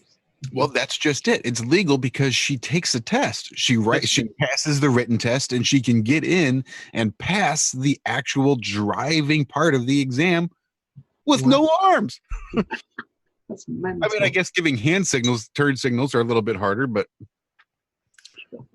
As long as her blinkers work, there's no reason to stick your arm out the window. Giving people the bird might be a bit difficult. I bet she's got one. I don't know. If you've got no arms, do you really need to flip a bird? I mean, isn't that just sort of a if you enough? Look, I'm sitting here in traffic and I've got driving, right. Better than you. Better than you, exactly. If you just sat at the lights, Josh, and rev the engine with your feet on the wheel, I think, you don't need no bird. So another thing with evolution, I mean, the fact that they can't recreate it. They've tried with fruit flies that have crazy short lifespans, and they've done it over hundreds of thousands of generations now, and they still can't even create something that isn't a fly. Nothing really. And looking at the people that push it as well, the Darwinites, the atheists, it's just the same old people. That fruit fly one, John, is one of the early ones that made me think, hello, this don't make sense. Because when you do the labs, obviously adaptation is one of the postulations for evolution is random genetic variation that leads to something better. But you do these experiments and you do get all these mongoloid flies, don't get me wrong, but not one of them survive. And the way that's portrayed to you is a proof, look, that the survival of the fittest theory works. Look at all these spaz flies with fucking 3 heads, 1 leg, you know what I mean, and 15 horses. It doesn't survive very well. But it's like the horse and the donkey, and you get the ass, but you cannot breed an ass. You know, you can get one off, but, and generally, you know, they call these genetic mutations. You know, they're trying to put autism down as a genetic mutation in that as proof that we're evolving somehow, and it's it's just madness. Yeah, John, but they put a human ear on the back of a mouse, so come on, get with the program. There's another little clip, John, that and I haven't seen this in years, but I just typed it in and I've put it in the chat. Can you cue it up? Like 1.5 minutes, 2 minutes long. But it's a bit from something called, it's a Ben Stein thing. Probably called a thing called Expelled. No Science Allowed. It's something I watched when it first came out and was really quite cool. No, that's the wrong one, isn't it? Yeah, not How to Drive Without Arms. That's the one I put in there, John. Did you put it in the chat? Did you actually put it in the chat, or just? I did. No, not you. Oh, it's probably the one above this one. Said I put it in the chat. Look above this one. The one that comes from Adam. Okay, gotcha. If it came from Josh, that's not the one that came from Adam. Just predates yours. And it's only 2 minutes long, and I think it's the bit where he uses an analogy with space. Are you going to want sound on this? Yeah. Are we going to get struck for this? No, I wouldn't have thought so, because we're giving it commentary and it's only 2 minutes long and someone hijacking it. Well, what they're going to do, demonetize us, bastards. Huh? Yeah, they'll just take our channel down eventually. 2 minutes. Oh, well. You call it, boys. Do you want me to play it?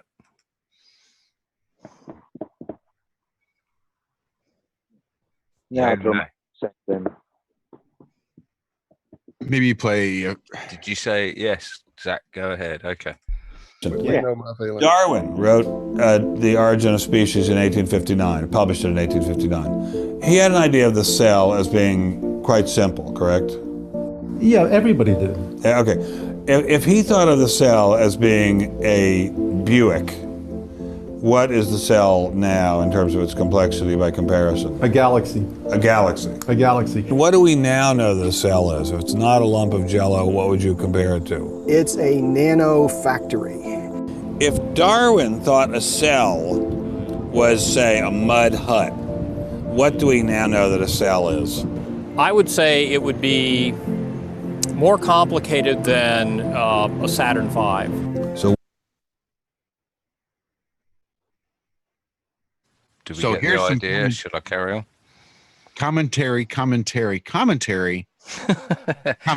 Yeah, that's why I was annotating commentary, but I ran out of space because you know how you do when you write a birthday sign. You start out with that real giant B and a huge I and then the R, and suddenly you go, oh shit. And it's like, okay. Hey, Walt, I Leave it actually all do in. have a real bit of commentary just on that little bit. 'cause Go I ahead. think Go ahead. quite pertinent. And Oh, we you see, and Stephen agrees, so I am going to carry on, right? So the bit for me is when you do biology and you learn it, and the first things you learn are those little pictures of you draw a little blob in the middle, and then outside it's just jelly. Okay, and and this is Darwin's world. It's not much bigger than that, and it's this next bit hopefully that comes up that really does for me show you the majesty of, as that guy described, like a galaxy. It is like a world inside a world. What's going off within a cell, and it's not just things floating around. It is, as they describe, a nano factory, and one of the most amazing things that exist. And for me, the thing that, as I said, shows that it's a career, this kind of nonsense, to suppose it is just randomly evolved is just beyond belief. And it's that point where it's not a blob of cells, of just jelly, that you actually see within inside what's going off, that for me really made it nonsense to suppose it was random chance. Can I ask at this point how close we can see a cell? I mean, under what telescope or whatever? What detail can we see a cell at?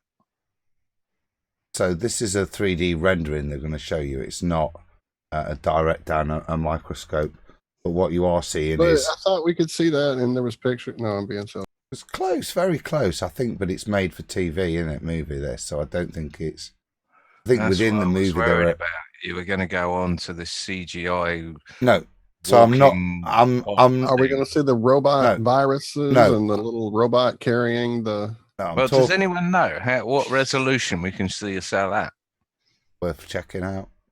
Okay. The Rife microscopes, I think they got up to like 18 or even higher, 1,000, but they don't make those anymore. Now it's all. And what would that look like? Would you be looking inside the cell, or would you be looking at a cell?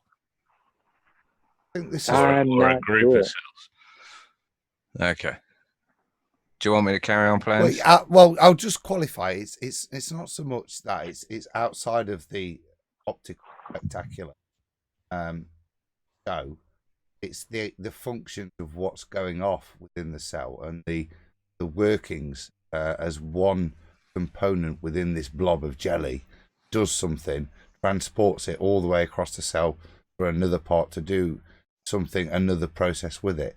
It's the intricacy of the matrix within the cell that is almost like a world within itself in the intricacy in which it works, that to suggest that could happen by a random programming just to form a cell. And that's the basis of the evolution bullshit for me, that, you know, give me a cell, as if that's something that's just easy to give. It's just a blob with a nucleus in it. And for me, it's this bit that shows it's not. I hope it's this bit because I've not seen it. Well, I've not seen this either, but I suspect it's going to go into that CGI thing, and it's going to have this weird, you know, sort of Cyclops walking spider transporting things around. Yeah, exactly. About but on it's that conveyor transport belts and everything else. It's exactly as I said. It is that, but it's the exact transport functions that do occur. That's the But purpose. how do we know that's not done via alchemy or something? You know, that it is just a blob and it's just done via alchemy. You know, there isn't some. We're sort of. I mean, this is someone's imagination. So someone's putting this picture into graphics, whereas it could just be an alchemical reaction that happens over it. There aren't what we're trying to put human influences in. You know, here's a little truck that walks it along. Anyway, I'll play it now. And 400x, John. 400 times magnification is what I'm reading now is the minimum needed for studying cells and their structure.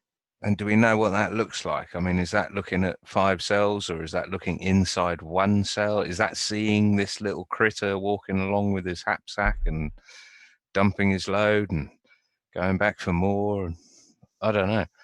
I'll play it now, shall I? So we can get your animation or whatever.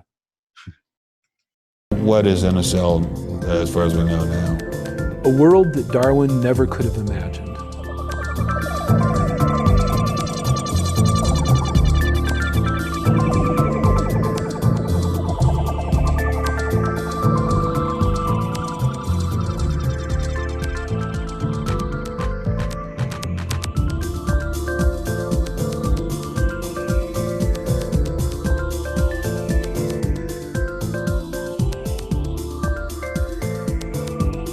The cell may be the most dynamic. It is one mass of activity going on, bringing information out from across the cell, opening doors, closing doors, motor molecules moving along tracks. It is probably one of the most dynamic physical systems in the universe. We've got this whole automated city. Everything is automated, and it's a level of nanotechnology which would cause any engineer to drool. It's Broadway without the traffic lights. Oh man, if only we had somebody that could turn on the red light. Yeah, I'm going to call bullshit on that. They're actually moving things on tracks and stuff. How the fuck do you know that? That comes after 16 bazillion times magnification. 16 bazillion drops of LSD. Annotation, commentary. Don't strike us. I would suggest to you that the majority of that is provable. Well, I've asked the question. Tell us then. How does he know that they move on tracks? And I'm not suggesting in that level of resolution, but those transport mechanisms. But he is. Like I said, that was a film from the early noughties, I think. Okay, in all honesty, as I became a huge biology fanatic in like middle school and began to just, because I was, grew up on farms and already been exposed to animal husbandry. So I knew a whole lot about it already. Loved it. And then we got into viruses, and it's like, what is this robotic looking, non-natural thing that you've got me diagramming? That's a very different thing. Show me that. Isn't it? As opposed to cellular function. Exactly. But it's still supposed to be a natural thing that doesn't look natural at all. It looks very manufactured, as does the idea of these tracks and all that. So, well, no, they exist. Are we nanotechnology? Are we transhuman already? Interesting. You've got to admit, though, Adam, that it's made up. It's someone's imagination. I don't know which bit you're saying's made up. If you're saying the animation's made up. Well, yeah, that little tree walking along, pushing a big pumpkin that's provable. on a track. Yeah, that's provable. That's provable. I've seen insect parts that look like gears. I've seen, there's crazy stuff if you get down to the right magnification. Oh, yeah, but that's insect parts. We're looking at a cell level. Nature can be.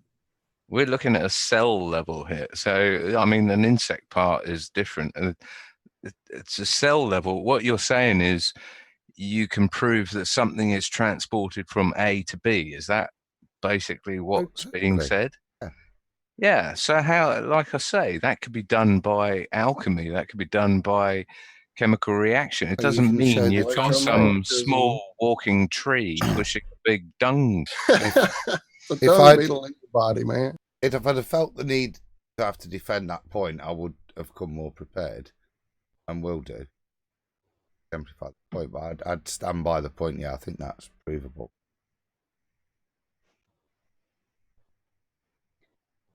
Not necessarily in that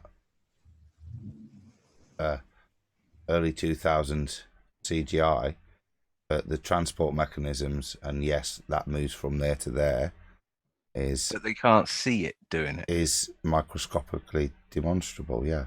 But you can't see it being Yeah. done. Microscopically demonstrable. You can't see it, no, but through a microscope.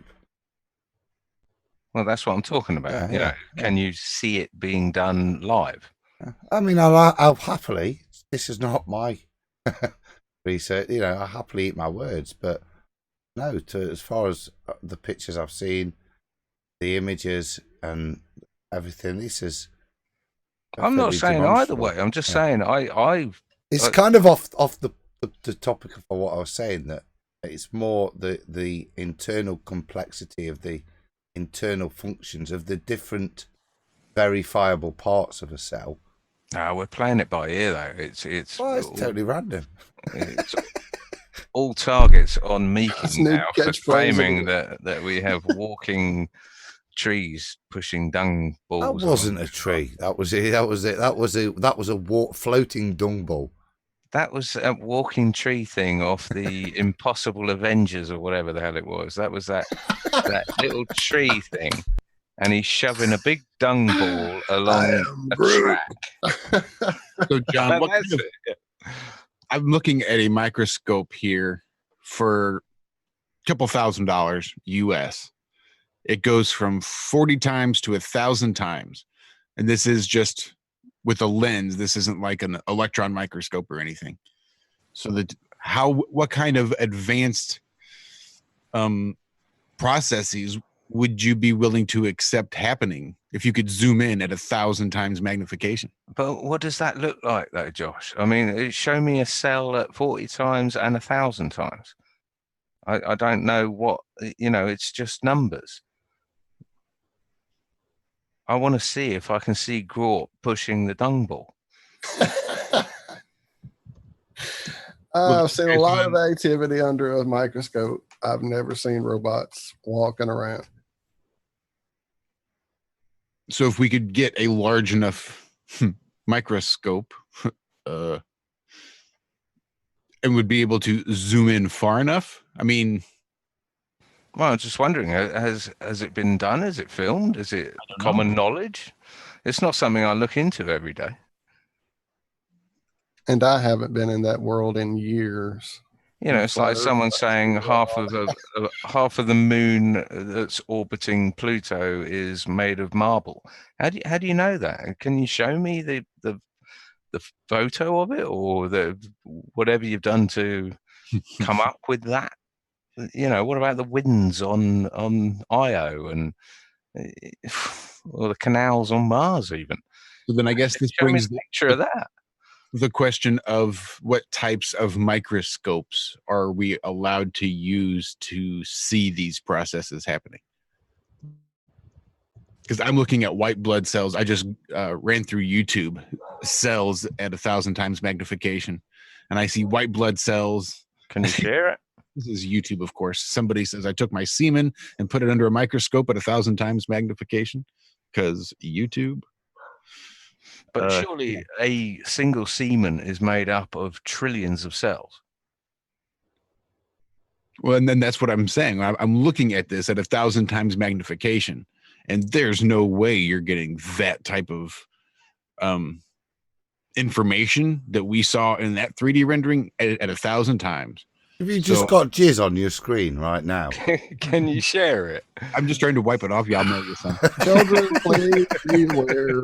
This is our rated show now. So yeah, I'm just looking. Okay, what's that? Okay. Blood at 1,000 times. And is that a blood cell? Well, yeah, okay. We'll just click on it. I'm pretty sure I've seen a blood cell. So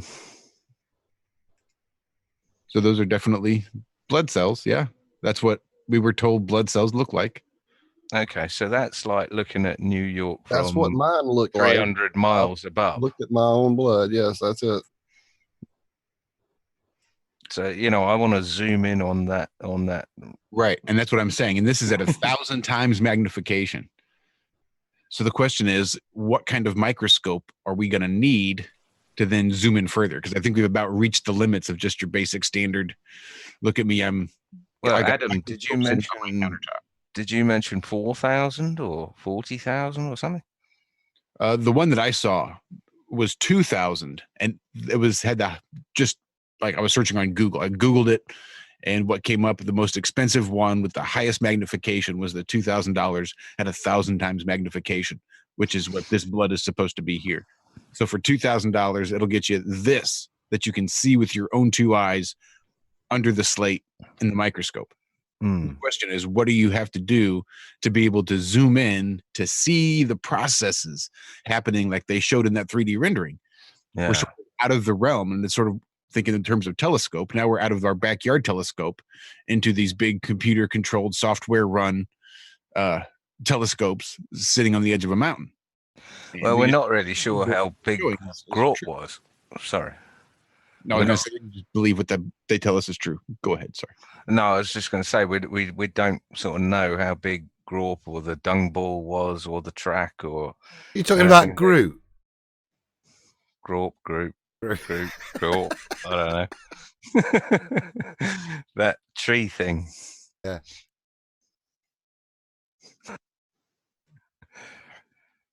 I've sent you another link. Still going to call bullshit on it. I've sent you another link, which is some more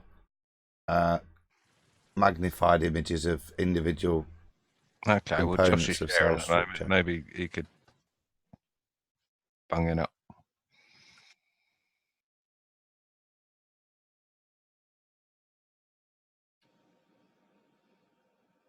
So did you say you sent it somewhere, Adam? I'll put it in the chat. The Zoom chat, I think. Yeah. Don't mind my dogs barking in the background. Now, see, this is at 1,000 times magnification, and this is just pond stuff, pond scum. There are definitely some interesting stuffs happening here. I've also scooped up goo and different things out of ponds and creeks and stuff over the years. I've had microscopes all my life, just like I've had telescopes all my life. Well, not the microscopes, probably until my early teens, 12 or so. But for that long, I've been looking at all of these things they're showing. Yes. I've still not seen robots, nor have I seen little robotic viruses.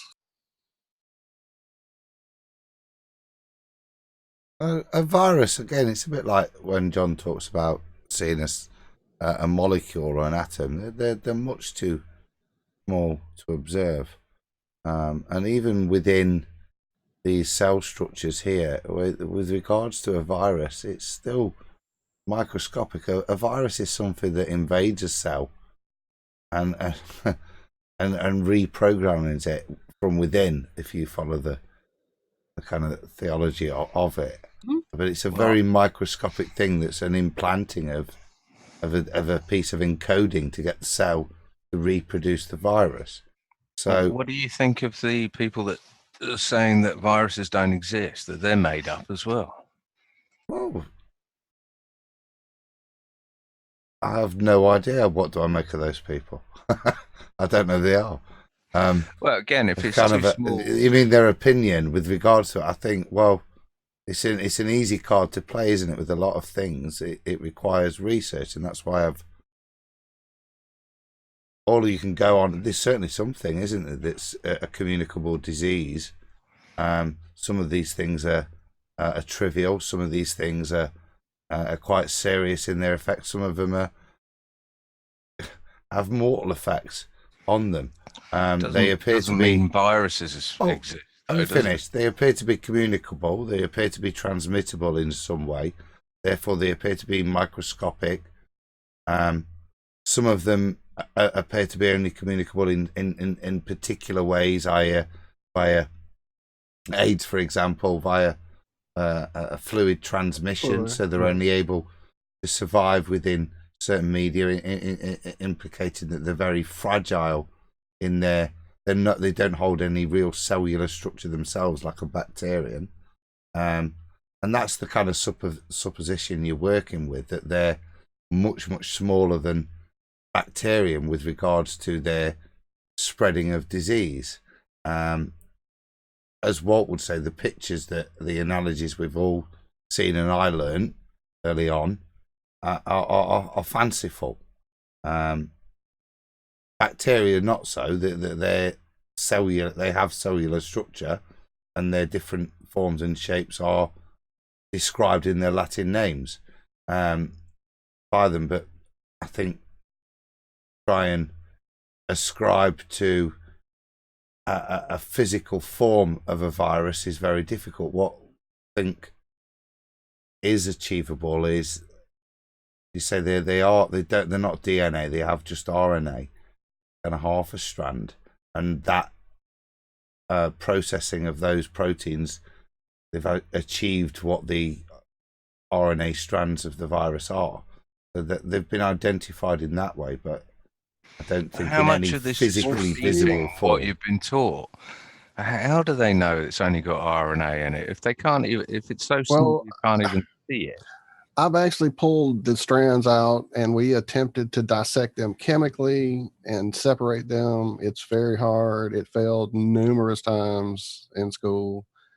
When we did succeed, you were then having required to turn that over to someone who then put it into a system, an electron microscope system. So at that point, it leaves your possession, it leaves your, we've had that discussion before. Isn't that basically like, as we said earlier, going into the telescopes that now we're seeing the ones and zeros extrapolated into imagery. DNA out? Chemically. Do you mean chemical? Out of Okay, pig liver right. and- I got you. Right, chemically. All right, not with the little tweezers, right? No, not with the little tiny little bitty tweezers. All this is done chemically. Like a little game of operation. And way too many years ago for me to start throwing enzymes names around. No, it's been way too long. And what is it? What? You have little things that, like when you're splicing the DNA, you have things that cut it, and you can re-put in. So when we was at uni, we had stuff with using bacterium cells to right, and I went insulin. nuts with this shit. I loved it. I spent hours and hours after class hanging out with the professor, doing it over and over, trying to make it right, and just like I do with our stuff. You would take a bit of RNA, right? A little bit of which would be the encoding for a cell to produce a particular polypeptide, like light insulin, a really complex one. So you would take that piece of encoding, which has been identified, and this is how modern insulins are produced, and then you would implant that in a particularly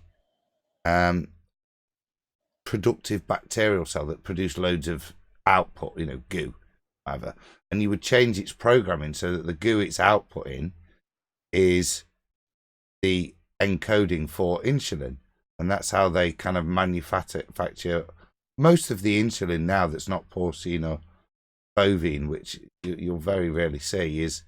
You'll see GE, which is genetically engineered, and that's how they engineer it. They take from the human sequence and put it into that bacterial cell. So that technology is there. What I do know of that is that doesn't even hold a scratch on pig insulin, the old stuff. No, in terms of, there are all sorts of questions, aren't there, in terms of... Well, the new stuff, they say, just doesn't work anywhere near as much as well, because it's engineered, because we don't know what we're doing. Actually, part of the new dieting clubs, mate. That's the new footballers' wives phase, is injecting insulin. You look on the internet, there's all these things where they're injecting insulin for super weight loss now, but there's a new type, so Good grief. more worrying.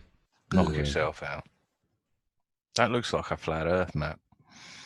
That's exactly what I was thinking. The last one I had on too, I thought looked like a flat Earth map that had little, I don't know, it's one of those things that maybe just sort of as above, so below. Worlds and worlds. Screamed out to me about all these little creatures surrounding this cell here and the barrier that's protecting what's inside. I don't know, just spoke to me a little bit when I was looking at it. We're all in the ovum waiting to be Fertilized. So again, if that's a cell, then I would say that is like looking at London from 50, 60 miles up or something. You know, how do you then extrapolate to Rorp or whatever it is pushing his dung ball along his track? Roxanne posted something in our chat. Yes, thank you. I was going to ask her if she was coming back on to just share this with us, but if we need to read it, we should definitely do that. I think Zach would get a huge kick out of what she pasted in there, unless she came up with that on her own, which is excellent. But my guess is it's a copy and paste job. It's a bit of everything, actually. It's a few bits and pieces that I've been looking into since doing observations with Dr. John. So it's not all entirely my work, but I highly doubt if you copy and paste that and put it into Google, anything in particular will come up, if that makes sense. Yeah, I got you. So yeah, I've had this discussion with a couple of people, and yeah, I'm interested. You know, that's why I followed it with the question, because I'm like, you know, if that's wrong, that's how I'm growing. I'm asking questions, and people can answer them. That would be brilliant. So yeah, if you want me to read it out, I will, but I don't know, one of you guys can. I'm more than, I do enough talking, don't I? Jason said it. Someone read it out. I'll read it out just because I think Zach will get a huge kick out of it. Cool. Because when I read it, I read it in Zach's voice. I thought it was great. Because we've had the same conversation with telescopes, which is what I was referring to earlier about trying to get beyond that 1,000 times magnification. But microscopes are what are called diffraction limited devices. This means that they operate at the limit of what light is able to resolve. A magnification of more than 1,000 times will result in empty magnification. This means that objects will appear larger, but more details are not visible. There are two factors that determine the maximum theoretical resolution: the numerical aperture, the NA of the objective, and this is printed on the objective, and the wavelength of the light, or lambda, I think is what it is in Zach's calculations. The relationship is summarized in Ernst Abbe's formula: D equals L times what? 2NA? Distance between 2 points that can still be seen as separate points. Zach, you are on your phone. You can't read this. L is the wavelength of light. There it is. Lambda. NA, the numerical aperture of the objective, printed on the objective, representing the maximum angle at which the objective is still able to receive light. Now, the reason that the point in the specimen emitting light cannot be focused back to one point of the same size in the intermediate plane of the microscope, it will form a so-called airy disk, which is a diffraction pattern. Is this correct?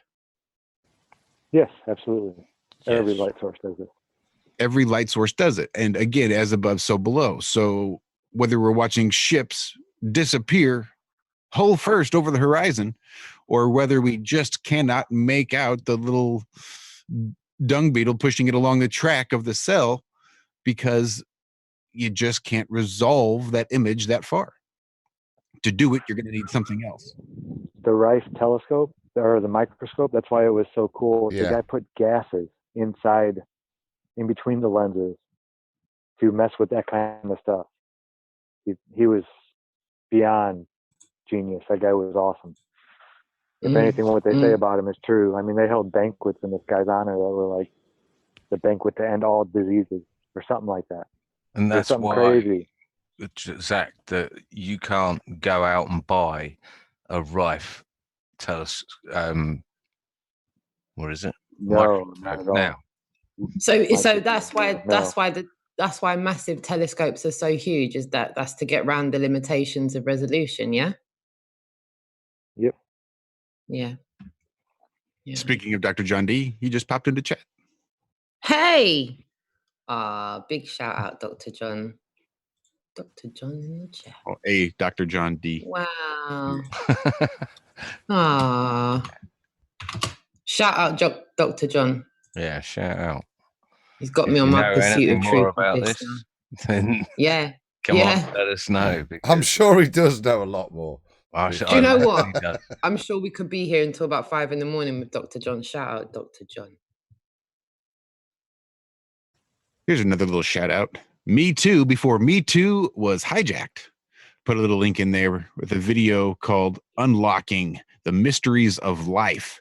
Evolution is Impossible. She says that video proves it, that evolution doesn't work. Suggests we all watch it. And love to all. Oh, yeah, that's what it was on about, weren't it? Yeah. So tune into Ballbusters tomorrow, because apparently have some hardcore scientific evidence. It's a look.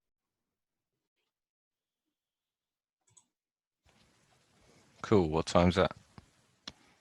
8 o'clock, and Josh is back now. 8 p.m. GMT. I'm going to go for like 2. 2, correct. That's 2 p.m. Central, noon Pacific, 3 Eastern. I believe that's properly translated. It's 2 somewhere. Obviously, I'm going to go for 1. It's 1 somewhere. Obviously, I'll go for 11 o'clock in the morning. It's obviously that in Guam, probably. Dr. John D says he's got a new observation coming out, being produced right now as we speak by Paul on the plane. Well, if you'd like to come on and tell huge amounts of people, at least 50, we'd be more than happy to have him. You know, I was on Paul on the plane on Tuesday. You were. That was a shock to me. Did he not imply anything to you, Josh? I'm sorry, what was that? Did he not imply anything he was about to go do some bit of junior's work for Dr. John on? I don't remember. Is that if that was what was implied? But no, I was waking up out of a stupor, mate. I'm not sure what went off on that show. I don't necessarily remember that, but you know, maybe I was asleep for that show. No, it did come a bit as a surprise. I saw on Facebook that Noxie couldn't make it that week. So I headed on over to Skype and just sent him a message saying, hey, if you still need someone, I can come in and co-pilot if you still need me to. So, yeah, that was cool. I went and hung out for him for a couple hours to finish off my Truth Tuesday just before Mark Sargent came on. That's Paul on the plane. And I've been up since 3 a.m. that day. So I was a little bit sleepy, a little bit goofy. But I had a lot of fun. It's cool hanging out in the evening time on TFR. It's really cool to have call after call after call after call. That was a really cool show. Yeah, really good. Enjoyed that. I saw Paul on the plane was first in our chat tonight. See, I do look sometimes. Is that because he was bragging so much? I did like his artwork though. Good for you. Railway lines, that looked nice. That was good, yeah. Nice thumbnail. Shout out, Paul. Respect, mate. Although I'm not entirely sure he does those himself. Shout out whoever did it for Paul. Shout out for getting it done one way or the other, Paul. That's how to do it. Great delegation. The phone lines up and sit here and we have never tried, I think, to open up phone lines since we've been using Zoom. No, I don't think we have. Since we've been on Skype either. Should I read out the number? Oh, let me it just passed by on screen. Bad timing that. I'm looking in the Google the Google image on their homepage is a scientist with a microscope sitting on the table, holding up a jar with a specimen in it, looking at it, scratching her chin. That was a pretty cool coincidence. Oh, you mean the Google homepage? Yes. Right, gotcha. I thought I said that. Maybe not. Probably. Open in a new tab. Busy mentally rehearsing our phone number. And see, I think the problem I was maybe that's because they were calling from an unknown caller ID blocked number, and that's why I couldn't get it to ring. Yeah, if you want to ring in, you've got to give us a sample of your blood, your date of birth, home address, mother's maiden name, and your bank PIN number, I think it is. Did I miss one? Yes. Nope, I think that's right. But upon confirmation, you can absolutely call our flatline number. Walter, you got that flatline? No, Walt's gone. He stepped away. Size of your hands, very important, Adam. It is area code 304-503-3528. And if for some reason that doesn't work, I do have phone numbers direct to Zoom that I can give out that will also work. I'm just curious to see if the flat line will actually ring and if we can actually get it to work through Zoom the way we had it set up before. I just think it was a good idea to even announce it, Josh. It didn't work last week, did it? We got a message instead. I seem to remember. No. See, Frank something's then. playing somewhere, it sounds like. I just have to figure out where. There we go. I heard you. There. Ah. Woohoo. I'll take it. Negatorex. Nope, I actually know who this is. I have it saved in my contacts. Heck yeah. Area code 219. Thanks for calling. Hi guys, how you doing? Doing great. Thank you so much for calling in. What you been doing tonight? Nothing, just sitting by the fire.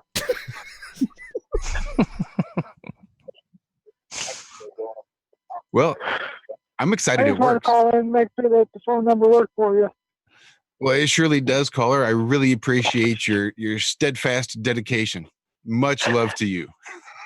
Love you guys too. Take care. All right. See you later. That'd be the Stay Puff Man. Well, I really am excited. That worked flawlessly. How often can I say that on this show? There you go. Look at that. So, call in.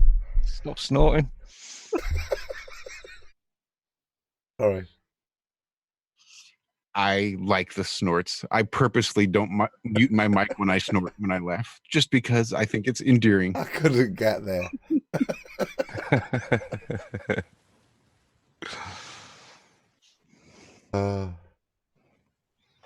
Yeah, evolution's bollocks, isn't it? Insert pregnant pause.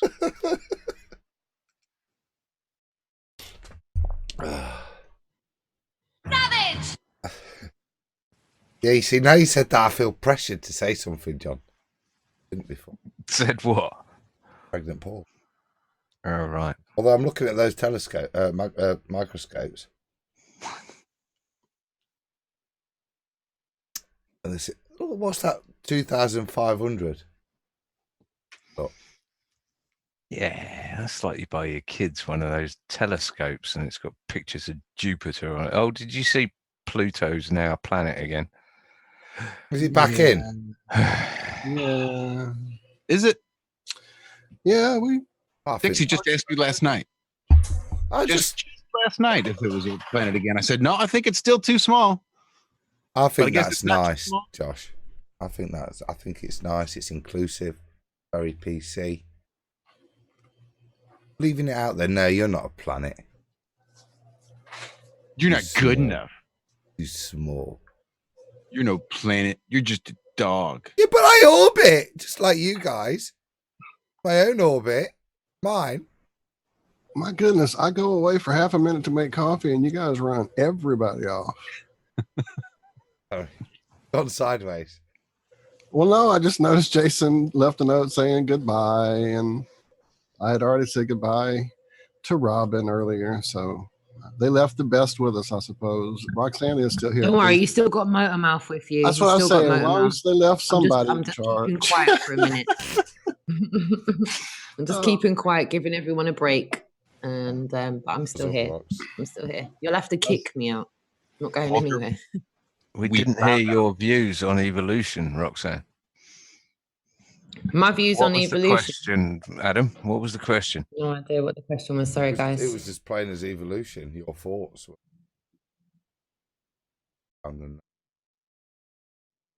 Like Darwinism and stuff. Like, answer it how you want. Yeah, I'm not sure I'm seeing family members in zoos right about now. I'm not sure how we've evolved from things and we still go and visit them in zoos and they're still in the wild. What did we do? Just leave a a few behind and go, wait, so we're going to progress. You guys stay here for effect. Yeah, they just said, hey, you know what? We're chilled. We're going to hang cool. back. We're literally going to hang back. We're going to just chill. Go Yeah, ahead. just calm. We're gonna, And one day, going you to guys will evolve. come and visit us in the zoo. You know, maybe that will happen to us in the future. Maybe we'll be left like this, and other people will just progress like Marvel superheroes, and they'll just come back and look at us. I'm afraid it might be the other way. I'm afraid there's a few round-headed people that might still be stuck somewhere when we've all moved on. Going, but it's spinning. It's gotta be. Do you think our like great grandkids are going to go to like globehead zoos? This is Parheticus confusidus. Yeah, I'm not really down for that. I've had a lot of conversations with people out on the roads, especially on the Globe Glide tour. There was one in was it Leicester, and he was like a devout evolutionist. Like he was fully on the Darwinism thing, and he was like trying to speed it off to me for an hour, and I just was like, no, I've never really entertained a conversation about it where I've come out and gone, well, they did have a few good points. No. Sounds like Not a at all. giant conspiracy, where, like you Hell, it was say, my college biology little professor that bunch. led me down. I'm sorry, John. Go ahead. That's all right. You go ahead. No, maybe it was my college professor that led me down the path of doubting evolution in the first place.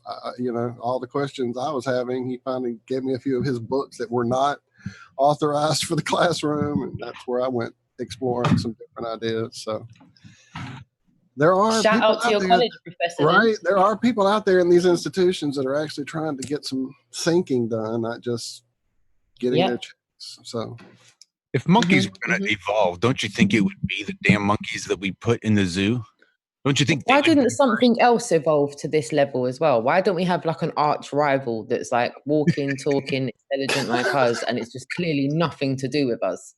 Maybe because You they know what I stay mean? Like, they live in the woods and they stay hidden very well, but it's their smell, the scent that gives them away. yeah. Well, like you would have thought horses would have evolved and said, stop riding me. Like, not Shut down up. for this whole riding thing. You lot keep riding me right now. I don't know. I'm not seeing another creature having evolved and left its predecessors behind for it to go back and mock. I just don't get it. And that's Doesn't make any part of sense. their evolution is to stay hidden. Maybe they know if they are seen, if they interact with us, then that's how they die. That's how they get killed off. So part of their evolution is evolving past interacting with us at all. That's the survival of the fittest. It's just too much of a stretch for me. In my mind, when you reverse engineer it, right, and I won't go down the religious debate because that would just trigger too many people. So if we can just leave religion out of this and we just reverse engineer everything, can we go, okay, once upon a time there was two things and then there was one thing and there was nothing. I was just about to say, Yeah, it sounds like the rapture. There's But a special group of people that disappear and they become something else. Sorry. Yeah, and for me, I'm like, as a kid, everyone goes, what came first, the chicken or the egg? And I know that's a trick question, but you can analogize that to humans. What came first, the man or the woman? What put the man there and what put the woman there? And like I said, if we leave religion out of this, we're told that women come from men, but women are the only things that females are the only kind of humans that give birth, right? And for me, it just seems too much of a long stretch that accidentally a man turned up one day and then he just all of a sudden created something else off of something. It's just a long story, isn't it? It sounds This like a is what I stretch. was talking about earlier, Roxanne. Sounds like a These stretch. codependent things. It's that you've got to have a man and a woman in order to make a child. And therefore, man and woman had to be around at exactly the same time. So what, did they sort of evolve from a puddle of sludge and, you know, grow lungs and eyes and form into man and woman and then suddenly fall on each other and a baby came out? I mean, it's just absolute nonsense. The evolutionary issue with that one is what you're talking is switching from a single cell reproduction to a two cell integration reproduction. And if you follow the evolutionary logic of just random mutation, and of course we could allow the production of this separate organism that requires another opposingly but beautifully symmetrically opposing with a separate set of chromosomes thing that it's going to mate with and interact with in some previously unpredefined way. Yeah. And luckily, at the same time as that happens, in that same blob of primordial soup, another random mutation occurs. But luckily the two get together and those two things then start to form. Then requires that next huge mathematical impossibility to occur. And it's that kind of basic stuff that kind of disproves evolution on a foundational just mathematics, just outside of the biology. Yeah. Can I just say our Facebook page got a shout out in the chat on YouTube from Ann Stewart? That's huge because I don't think that's ever happened before. That's Inception right there. That's Flatception. Yeah, I'm lost again. Stewart. Do it. Inform me, John. Oh, well, I was just saying that our Facebook page got a shout out from Ann Stewart in the YouTube chat. I know about Facebook. I know about YouTube. I know about shout outs. You don't have to speak slowly. Just We're mix it all together. Wondering who It was the other and what bit. that means. Oh, Ed. crap. Am I drunk? Am I not speaking English? I'm not. The I'm not person how to is who better I'm replying. Ann Stewart, who gave us the shout out. Yeah. Who is Yeah. that? Let me click on the link and see what it tells me. You know, Long-time friend of show in chat. You guys just don't do chat like we do. It's That's getting why. late. Come on. Give us a I don't do break. chat. Everyone knows I don't do chat. Is Yeah, her please, name no Ann one be Stewart in offended chat? by John not knowing you in chat because that's his gig. I That's need happened? an icon. all you need is a Google account to sign up for YouTube. So any Joe Schmo can go sign up for a Google account, get onto YouTube with any username they like, and then just on any random live chat, click in. So based on a name alone, there's not a whole lot I can tell you other than Ann Stewart, who gave us the shout out for Facebook. I assure you, had I more information to give, I would.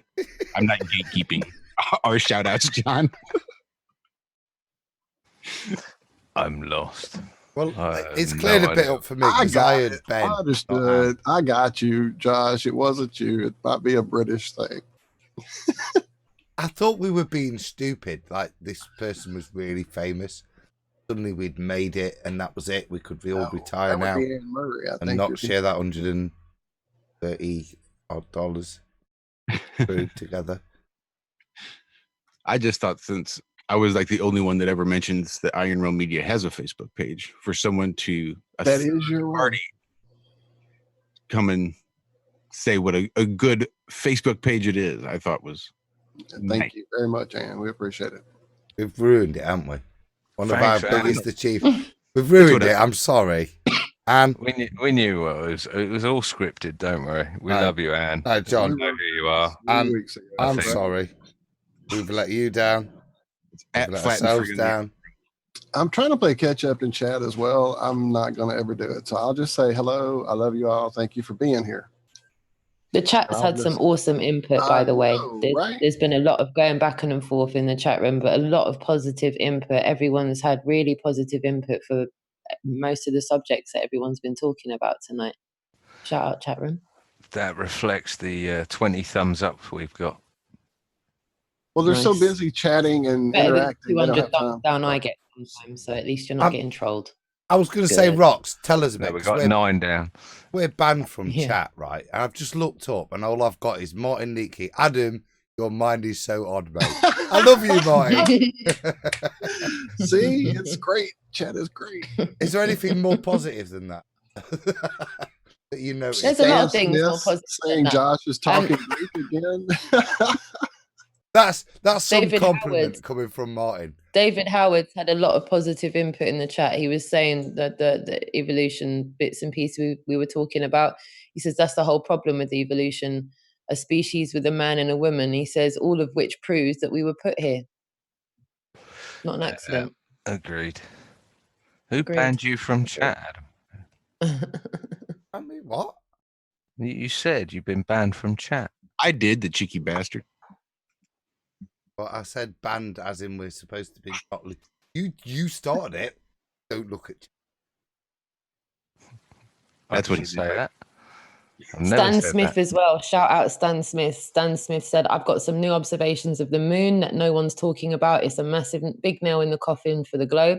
Impossible for it to happen if we live on a globe. So massive shout out to Stan Smith. I'm hopefully going to speak to him next week and put something together to show everybody what he's talking about. He's got data up there. Everyone can go and see. So if you haven't already, subscribe over to Stan Smith's channel. He's got more data up there. No titles, just data. And hopefully I'll catch up with him next week and find out what it's all about. That should be well, yeah, because we have not kept up with Stan and his crew of late. We used to keep up with them pretty regularly and just haven't. Naughty. It's bad on us. I'm chatting. It definitely isn't by any fault. I mean, they definitely are doing some work that is outside the normal thinking and stuff we are always grappling to understand without. But sometimes we have to go outside the normal thinking, right? Well, I just have such trouble wearing the goggles. I can do it for a few minutes and check out what they have, and then I'm. Roxanne, you got goggles? Have you got I will get some one day soon. I will get some one day soon. Like Roxanne's been saying this for 10 months now. Stan's actually bored of me saying that, so I feel kind of reluctant to say that. I'm just going to turn up with a pair of VR goggles one day, and job's a good one. I think Stan basically got bored of us saying that as well. Is that we're going to get goggles. And then when I go to the Isle of Wight, I will have them. I'm going Isle of Wight with the Globe Live tour, and I'm taking them with me for that. I got a couple pair. I got tired of saying I was going to and never doing it, so I just tried to find some cheap. Neither pair that I bought actually work. See, I've got mine on even, so. Ooh, I like that better. Yeah, let's run with that, Walt. Man, I can't say a thing like that. Wally. Oh crap! Johnny 5 is alive. Mama was a snowblower. Hey, laser lips. Great. Took me back right there. That's crazy. Who says we're not programmed, eh? Right. Space exists.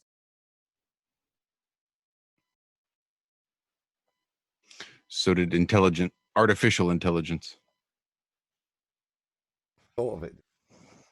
All it took was the finger of God to come down and strike the head of number 5. What the hell have we descended into? Stan said this is VR headset free, it's not required, so I won't have to be Wally next time I go check his channel. And I will definitely go. It's been a minute, sir. And we need to get him and the crew back on here. It's something, again, we just get people of late have had us all just, we've been focused on what Cammy's been unveiling, and she is now focused on a whole new level that is kind of, she's gone off into her own geek cave and is working away. So I can't wait to see what she comes out with. Yeah, that's going to be definitely. We need to get Stan and them on again soon. Yeah, if everybody headed over to subscribe to Stan Smith's YouTube channel, go ahead and subscribe to Cosmic Surfer as well, and Zed Proxy while you're at it. You got there before I did. Yes, sir.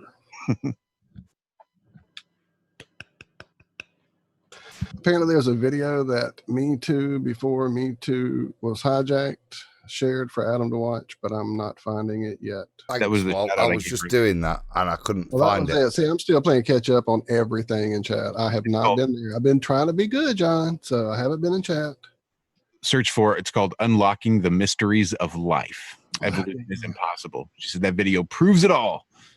All we've done for the last half hour is talk about chat. So, and why is everyone pointing the finger at me? I just don't do chat. I'm not telling you not to do chat. I just don't do chat because I can't. You're an easy target. Two things. No, I just can't do two things at one time. What was that? I was in chat. Say again. Yeah, exactly. Rolf Wiley. Wally. Shout out Connie. We haven't seen Connie So here in I quite a suggest while. we just do a show on Friday night where we play it by ear Shout out. and just sit here and just read chat. So I think it's a Tons good of people do it. We could take phone calls. We could open up the flat line. We've done that. 503 35. No one wants to call us. 503 flat. That's 304-53. All right. No one wants to call us. 304-503 FLAT. That's 304-503-3528. And it works flawlessly. Well, we've already tested it. We had a caller call in already to test it for us, and it worked beautifully. So 304-503, the flat lines. 304-503 flat. That's right. 304-503 flat. That's right. 304-503 flat. Man, if you hadn't written that down by now, I don't know what you're doing. What was it again? I was going to sound. It's 304-503-3528 for those of you who can't do telephone code. I just 3528. Learn to change the notification sounds that comes from Google Hangouts. I don't like the Hangout ringtone. I can surely come up with something better. Savage! How about this? I'll do this trick in chat. Uh-oh, somebody already told me to do it. Connie is on it. I'm bored. Just before we move on, what was the name of that video again? Because just to prove I can't do two. Distracted. I got my cursor into the search bar. Oh, caller. The video called. The answer. At last.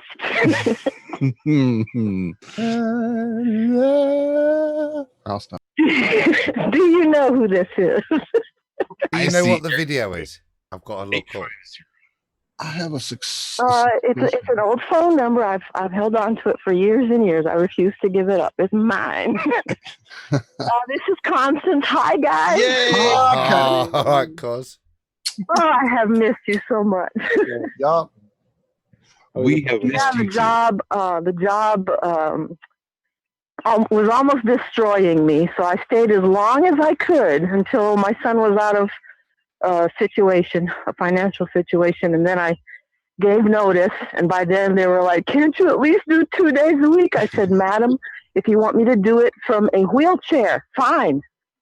But I can't. So I didn't want to get to that point with my feet. So guess what I did after I got home from giving notice? I went out and did some grounding. I called my mom. You know, I got connected back up to all of my moral support, and I've been healing up. And I can tell you, grounding works beautifully, and also knowing that you're on the right path helps a lot mentally. So I bet things just kept meshing back together where before they were falling apart. So I knew when to say quit. That's and awesome. not be ashamed about it. I told the lady, I said, I love you guys. I support you fully, but I can't physically perform the job that you're giving me to do. And I'll just open the spot for someone else who can do it better and who needs the money more than I do. So it's nice to be It's good that you're not depend on that. It's good you're saying that about the grounding thing, Connie, because that's something I apparently had just let go for some reason. I don't know, bad weather, just being places I couldn't really easily go barefoot. And over the last couple of 3 weeks, I've been doing it again. And it's a world changer. It really is. If you It does. It's better than taking a pill. And all they do with those nerve treatments is try to numb the nerve, and it doesn't work even. People just fool themselves into thinking it works. It doesn't do a thing for you, and it even leaves you worse off. But just walking on the grass in the morning dew even, or I'm doing it right now as we speak. I'm out in my backyard, and I'm just I heard the birds. take care of me. I'm letting nature take care of me. Constance. Yes, sir. John Savage here. Just wanted to say Hi, John. lovely to meet you. The same here. Whilst we're on this, Constance, hi, it's Adam. Glad to hear you doing all right, hon. Really. Yeah. think a little say hello on Arwin's channel is the best. Yeah, we're always crossing here and there, but mostly I see you on Twitter, and I love sharing your stuff. It's been a privilege to be alive at this time, to know the people that I know, and to share the experience of truly living free and truly seeing the truth for what it is. I am so thankful, just so thankful. I'm with you there, Constant. I think every day is it's just an amazing thing these days. Yeah. Just to wake up and look around you and know what is going on, or at least not being sold this ridiculous spinning nonsense. Yeah. I think that's fantastic. Yeah, that's really cool. And to be alerted to the deceit and then learning to identify it is already a major red pill, but then to push past it and really seek out the truth. I love watching you guys journey. I love walking side by side with you and sharing what I see from my point of view and trying to understand yours and like, ooh, I got something to share with you or oh, I hadn't thought about that. I love the sharing.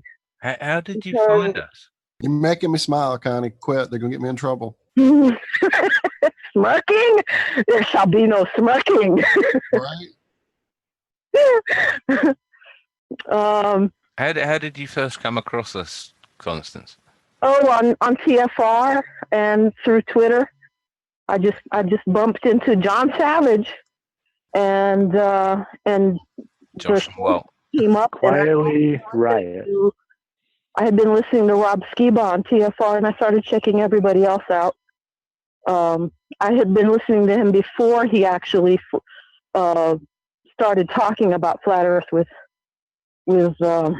Mark Sargent. So I kind of went on that journey with him too. I could not believe what I was seeing all of a sudden, but things started falling into place, and I'm like, that's why things weren't making sense.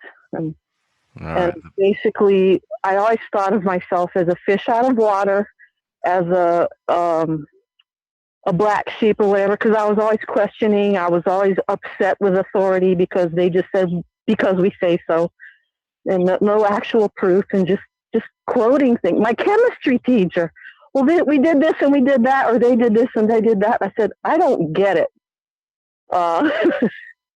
Could you show me? And they couldn't show it. It's been done. It's established. It's been done. I think we had a bit of that earlier on. Oh. But so the distilling of information, because there's plenty of information to be had, but one needs discernment on what to incorporate and what to reject. And everyone has their method or their degree of tolerance, even or capacity. And one must be patient, not only with oneself but with everyone else. So I don't chase after finger pointers. I love people who just say, this is what I see. What do you see? I'm interested. And then put the picture together. And we can all get there. We can all get there together. Just, whereabouts are you? That we all have different points of view, but we're all on the same plane. Well said. Ma'am, Well hi, said. It's so Roxy. interesting to hear another woman saying these most important truths. To just hear another woman's voice in a sea of men out there is the most refreshing and inspiring thing. Massive love and respect to you, Constance. Back at you. We love. Global was just amazing. It's been over how many years now you guys been up at this and dealing with all kinds of different responses and reactions, and it's just a variety, but there's patterns.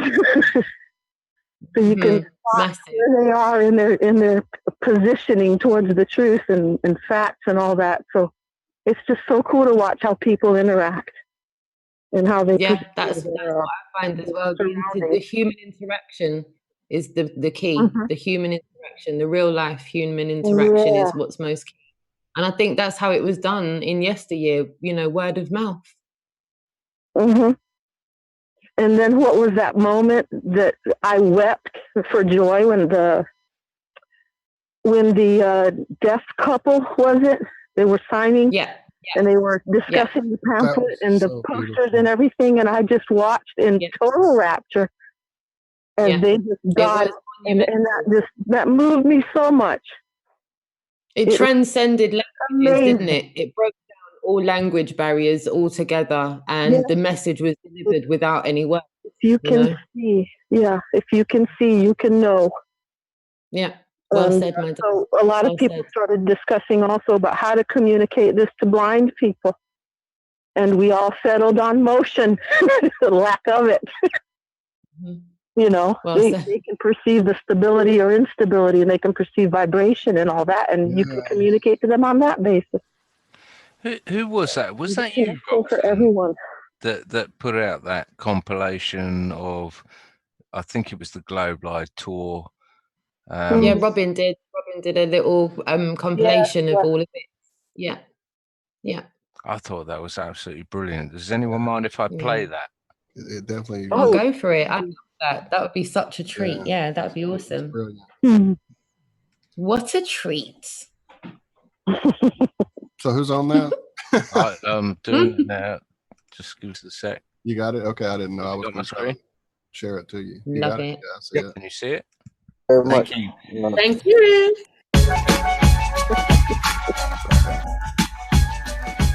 I just felt the same way. Screen, John. Truth for 30, 40, 50, 60, 80 Take years it. of their Full life. screen, mate. You know, because it's demoralizing. It's also taking away from the ego as well. I'm a science teacher. That's what I was interested in. I do teach science. You'd have a better argument in arguing with people on the street who aren't as knowledgeable, say yourself, on the topic. So it's clearly very unfair. Should I be telling the children this? Well, actually, I left teaching because of it. Did you? Yeah. Wow. You think we're the only planet? Nobody's been to space. You think we're the only planet? No, I don't think we're a planet. You think we're a planet? Do you think space exists? No. So you think we are the only thing existing? Since when you've been a flat? About 12. My brother opened me up to it about 2014. Oh, wow. So a few years. So you're obviously potty. If you are a fool, and you're fooling yourself. You're a fool. You've got to admit it. You're a fool. You're an idiot. No, I'm a flat earther. You get what happened. 10 years. 10 years. I pray Heavenly Father that the God of this universe will just open his eyes to real truth, Lord.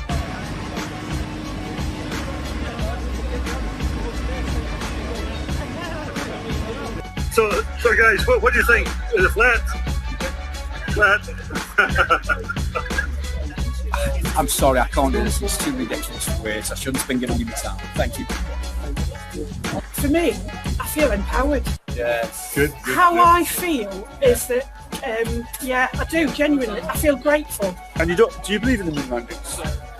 This is the thing, because I was brought up with NASA, and I've been to NASA, and my granddad was massive on it, and so technically, yes, I was brought up to believe in them, but the more like you read into it, then it's like, nah. I don't know if we move to space. No, good. I'll believe that at 5 years old, we'll be living a ball. Water on a ball, come on. It's weird. So it's blowing your mind a little bit. It really is. Well, it does to people when they first realise they've been lied to. So much for coming down. I want to thank you for the work you've been doing, both of you. Well done, well done. We need people more like, we need guys like you. I think it's funny. You think it's funny? I think it's very funny. Could I ask you why you think it's funny? I'm an astrophysicist that way. An astrophysicist student? Yeah, it has to be. You? Is that a programmed response or is that a knowing?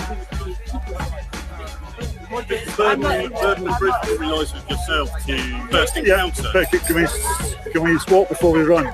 Is it a fact that two entities here? It really has opened my mind and my ears and my eyes and all of my physical senses and even my non-physical senses. I'm a troll. I'm not a troll, I'm a heckler. Trolls follow people around to troll them. You're standing in public talking bollocks. That's my personal view, but everybody may have a different take on that. Do you know, I wouldn't be surprised. No.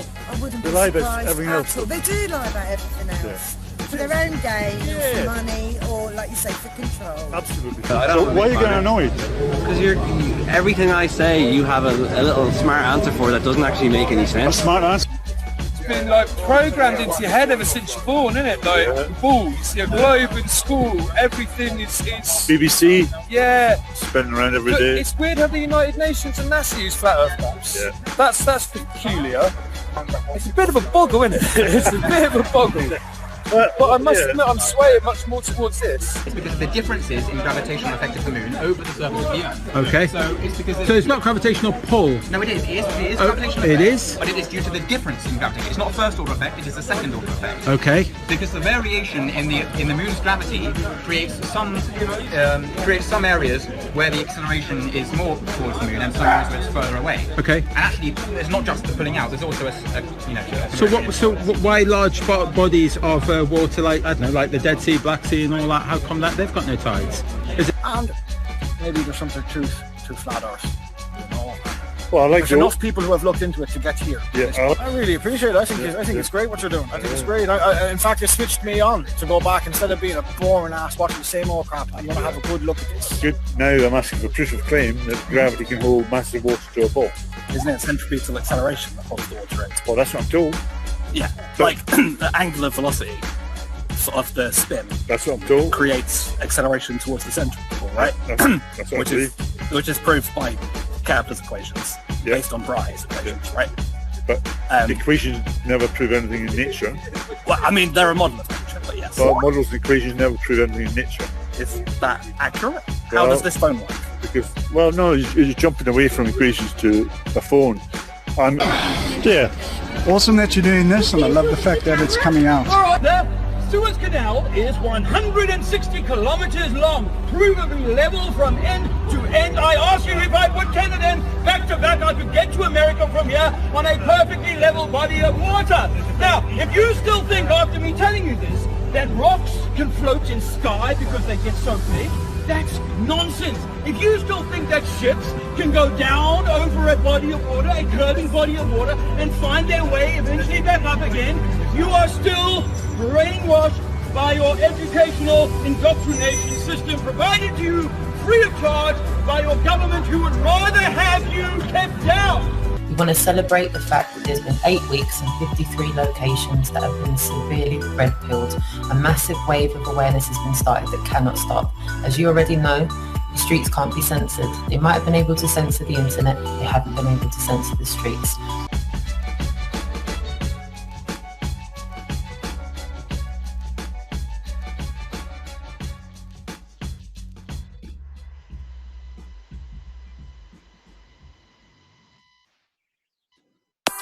Stuff.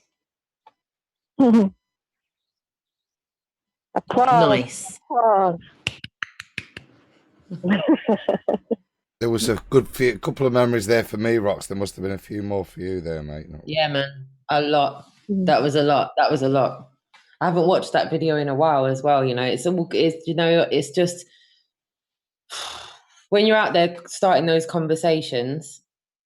And that's what they are. They're conversation starters. These are all conversations that are moving towards it being socially accepted. You heard people saying it like, you know, they're glad it's coming out. They're glad this subject's coming out. They've, you know, had enough of it hiding in the shadows. And the fact that they saw people on the street talking about it made it real.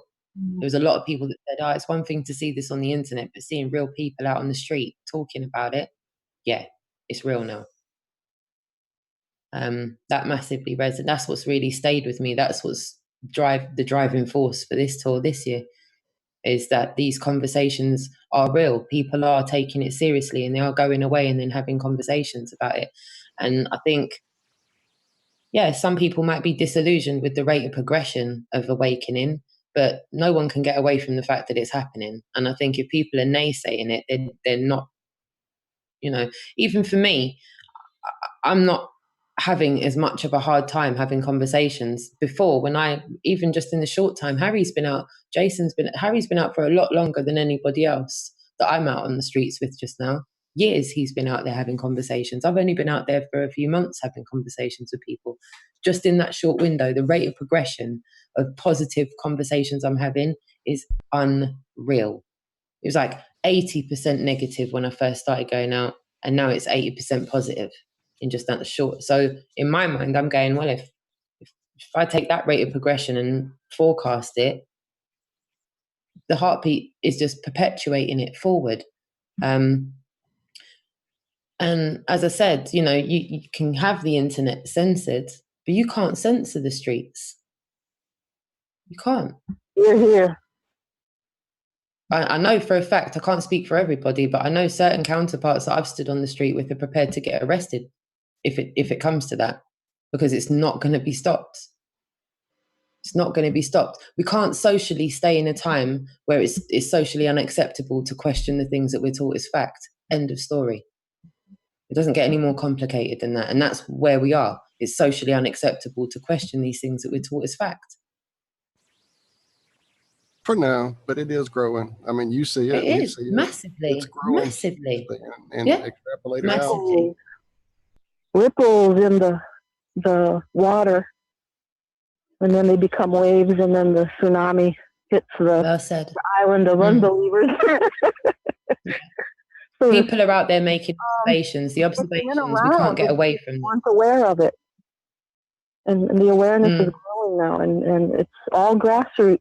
The YouTube is great, but the real moments of truth have been one-on-one or small groups, and it's more easily communicated, I think, when they can actually hear your voice and watch your face and see that you are indeed sharing something that is real and not a story, just so.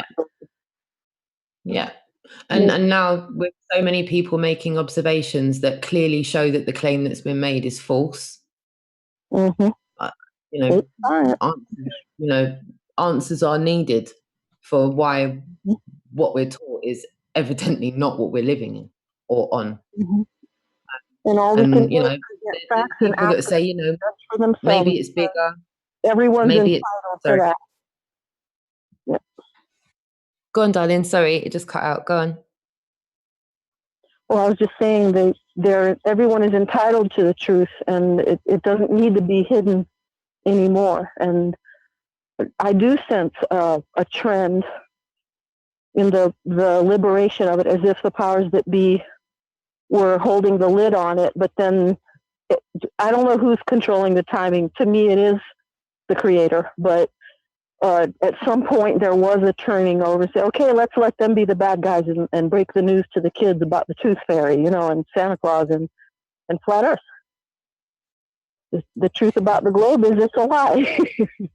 It's a trick, and it's all mental. And Flat Earth has been since the beginning. We just have not been aware of it because it was covered up, and our perceptions were distorted, to say the least. But now we've got new glasses, new eyes. And well, it wasn't that long ago. It really wasn't that long ago that they claimed the North and South Pole. We're taught that they claimed the North and South Pole in 1909, Expedition Nimrod, and the other one that was at the North Pole the same year. They kind of went, everyone, look, we claimed it. It's a wrap. It's a ball. Go sleep. We're on a ball. We claimed the North, claimed the South. That's it. Ball. Go to sleep. And the pictures they put up were just, it's freezing cold. We're frozen. Our beards are frozen. Don't ever come here. Like Truman Show. Like, it's not worth it. It's just nothing. Yeah. Done. Stay where you are. There's nothing to see here. We're on a ball. Move on. Oh. Well, it's coming out. Whoever likes it or doesn't like it, it's irrelevant because it's reality, and we need to know. It's observably not what we've been taught, right? So we can know how to work with it. Well said. To me, it's all about current, flow. You're either cooperating or not cooperating. You're either resisting or flowing. And if you resist, you create a damming, a dam up, blockage, and you reap consequences of that. They're There are things along the river bend that if they don't get water, they will die, and that's what I mean. You either are alive or you are dead. You either are practicing life or you're practicing death. And my goal for me is to eliminate the most that I can, as I perceive it, that has to do with death and dying, and to turn to and make more room for and allow life to be in me and to flow in and through me, and thus be a conductor and be a faithful one, and not not proclaim anything that is not so. I try to be very careful with my words when I define something or when I describe something, so that I'm not replicating a mistake. I want the truth and nothing but the truth. So that's me. Well said. Well said. And I find a sisterhood and brethren, fraternity amongst so many of all different points of view. There's a nugget of gold in every one of us, and everyone has a piece to the puzzle. And I will take listening to all that you've got just to find that nugget, and I won't throw you out with the bathwater. I love everyone. I don't like everyone, but I love everyone, because, you can't live without being loving and understanding humanity is in dire straits. That's so beautiful. You're almost going to make me cry, Connie. That's beautiful. Tolerance and much patience, much patience. So I'm going to stop hogging the line. I don't know if you've got any other callers, but I love you guys.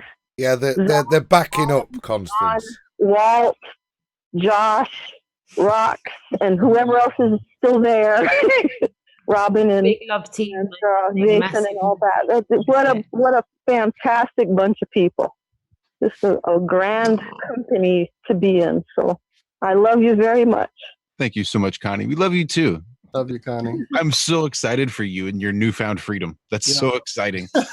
Yeah, I'm so proud. Not easy taking that step, and well done. Mm-hmm. That means we need to get you on here on camera, hanging out for the whole 5-hour experience. Damn it! So, oh my goodness!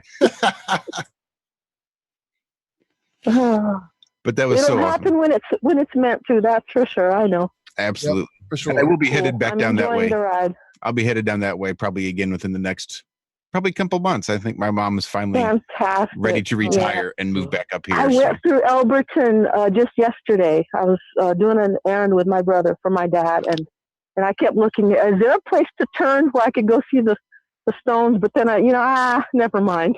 It's not that big a deal.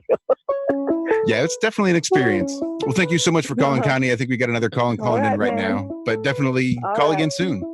Love you, Constance. All right. Love you. Take it easy. All right. Bye-bye. Take care, darling. Bye-bye. Hi, Constance. It is a little hot. I'm trying to figure out how to fix that.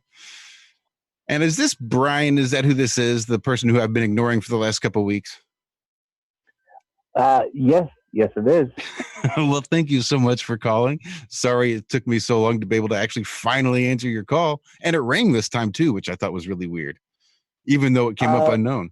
Strange. Well, it's my fault. I had something set up where my microphone wasn't set up. So.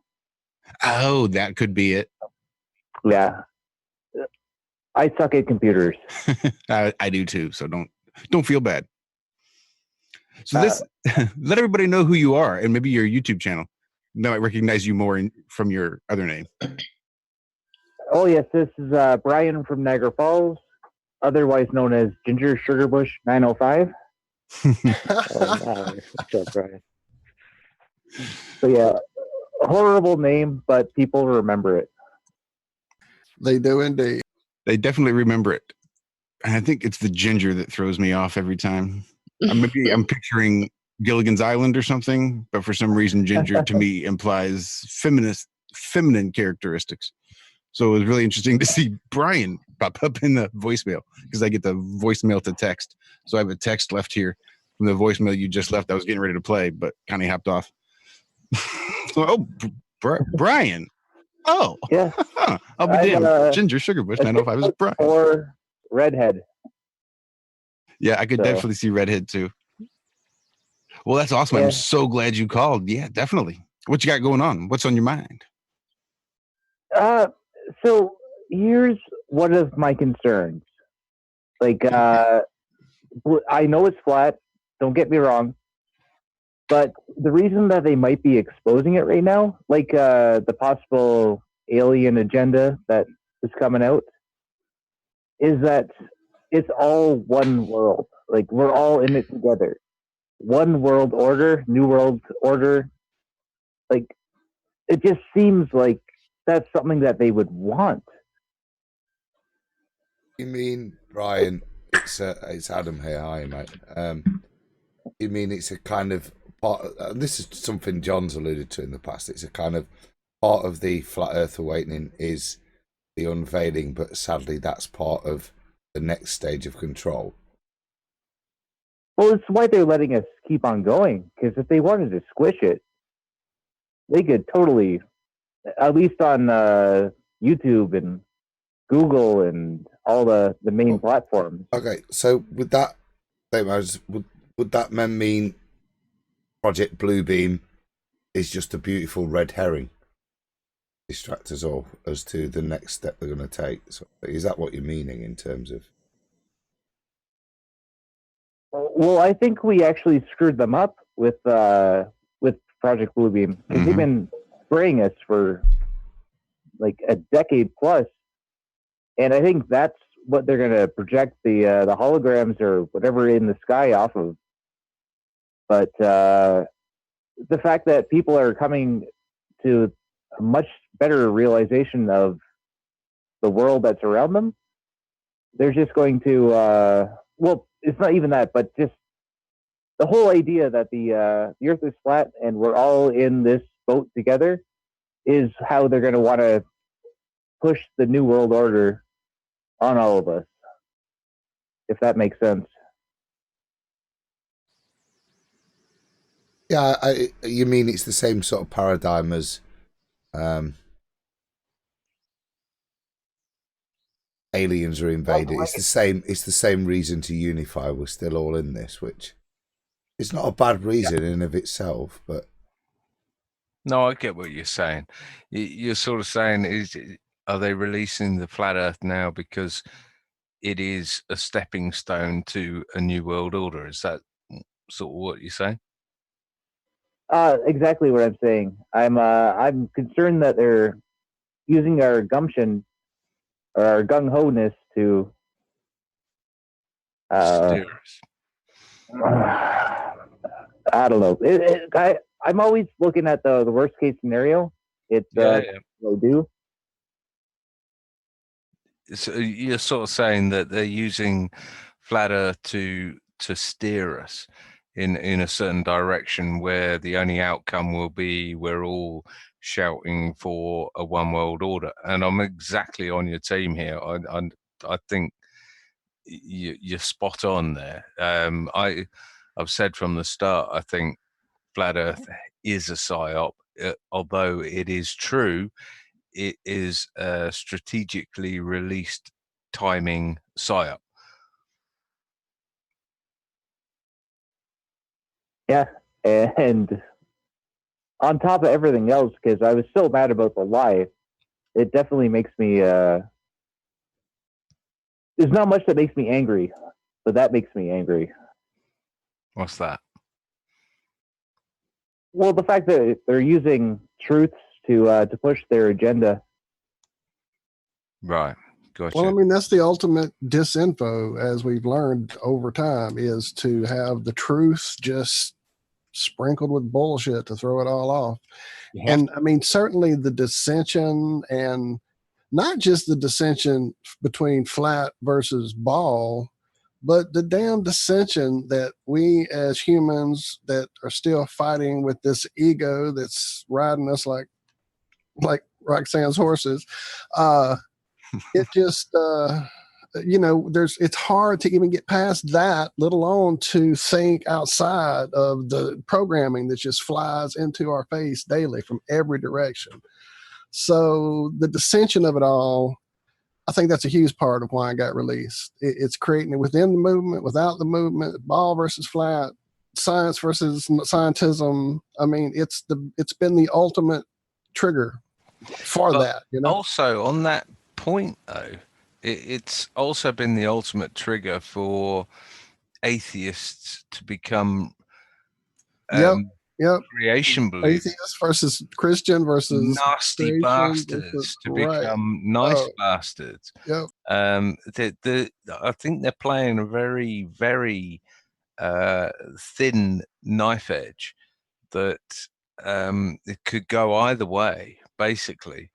You know, I see the one world order side of it and how we're sort of, I don't know, slipping into this one world order. What we need is a sort of meritocracy run by the Asians or the Chinese or whatever. You know, with trillions of dollars to stop world poverty and environmental destruction and all this other sort of sustainability nonsense. It's just the whole thing. It's a chess game. The whole thing's a chess game. But I think I do agree, or at least I think that Flat Earth was a play in that chess game. I think it was meant to come out. It was designed to come out at a certain point. I mean, look back at the cards. Thinking that. Yeah, exactly. The card game that, you know, flat earthers, you may laugh, but they know something. Yeah.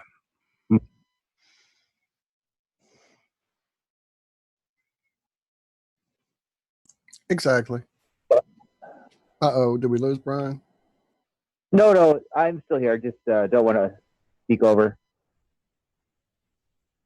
But I absolutely agree with. I was totally thinking the Illuminati card game that had come out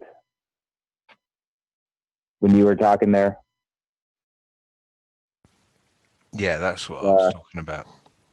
Yeah, the Illuminati card game, or whether it's various religious texts, or whether you're trying to teach a classroom full of small children, it's better to sprinkle your whatever idea it is you're trying to get across with little bits of truth, especially if you can use bits of truth that will ring true quickly to these little kids, and they will just automatically then infer that everything that you said has that same ring of truth to it that those little nuggets did. And like Constance said, that's why you really have to go through and be able to sit down and listen to somebody, not wait for your turn to talk, but listen to somebody, because you'll be able to dig out those little nuggets of truth, and you'll be able to soon discern the difference between what is just a programmed response versus what is actually pointing to something that is true and real. Well, it's the classic case of the best lies are 80% truth. Yep. And that is a classic formula to go by. You can tell someone in a comedy stand-up or a documentary or a news piece, you can tell them 80% truth, so they're sitting there nodding, and then you can just slip in whatever you like. But because you sound authoritarian or authoritative and knowledgeable, you can slip in anything you like, and that 20% will amalgamate into the truth, the other 80% truth. Yeah, funny how that works. And keeps on working. I've been watching this this antique guy from Winnipeg in Canada that buys a bunch of random stuff, and he just starts showing whatever he purchases. And he's got all these things from the 40s. He got out of one particular trunk from a military guy, and his globes all over the place from the 40s. So, like, how did he know it was a globe before they ever shot anything high enough to fake the picture? It's That's quite a common misconception, is that it was 500 years ago and everyone decided that it was a spinning ball in space. It wasn't 500 years ago at all. The early 19th century, I mean, there was an article by Orwell, I think it was, in 1946, basically saying exactly what we're saying now, is that there is no way to show that you're on a spinning ball. The sea change that happened, whether people want to believe it or not, was when NASA was invented in 1957 or whatever. Before that, whether it was a globe or whether it was flat and stationary, was a hot topic. No matter what anyone wants to say, I'd challenge anyone to find information that says otherwise. It was a hot topic, and then NASA came along, then the shots of the Earth, then the shots from the moon and the landing on the moon. It snowballed from there on. But the notion that we all knew that we lived on a spinning ball 400, 500 years ago is absolutely nonsense. What do you guys would think is a generation? Like, how many years for a generation? Because it's only been less than 100 years, like you say. But 20 years. How many generations would be within 20 years is generally a generation. Which makes sense, because you have a child, in 20 years they have a child, in 20 years their child has a child. That's generally called a generation. So yeah, that and if they're all taught the same thing, and the parents and grandparents were all taught the same thing, it's so easy to understand how we're all sucked into this idea of where we are now. Who's going to question the teacher? But what makes the teacher a teacher is a generation. So they parrot. It's exactly. Parrot, it repeats, and if you don't repeat what we told you to say, you get an F or you fail. So no child wants to go home and fail and show their parents that, oh, I wasn't listening. But it's listening and not thinking. So, yeah. Guys, I want to say thank you so much for having me. I'm going to have to bail. I'm going to have to go and deal with my dog. He's sitting here like begging me to take him out. So I'm going to have to go. But thank you so much for having me this evening. It's been awesome. Massive shout to the chat room. Big hugs and love and respect to you all, yeah? Take it easy, Rox. I'll see you soon, mate. Love you. Alrighty, my darlings. Take care. Love you. Bye. We talked with David the other day, Roxanne. Oh, thank you. Thank you so much. Cheers. There's more to come. There's more to come. Nice. Awesome. Take care. See you, Rox. Take care. Wow. What time are we on? Go on, Brian. Sorry. Just my thoughts were the whole idea that just like a fake alien invasion, how they figure we're all in the same boat. Flat Earth is the reality of we're all in the same boat, and I can totally see them twisting it in a way that gives them more power somehow, even though they've been lying to us for 100 years. But I think, irrespective, Brian, of the paradigm we're in, we perceive what the reality is. It doesn't matter. The powers that be are going to want to control that situation. obviously to their benefit.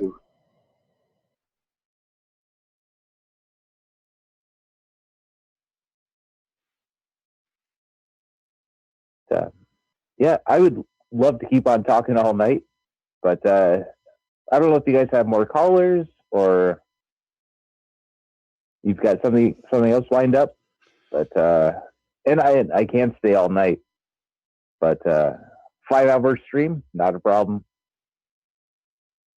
Well, I think we've been going about 3 hours, a little over.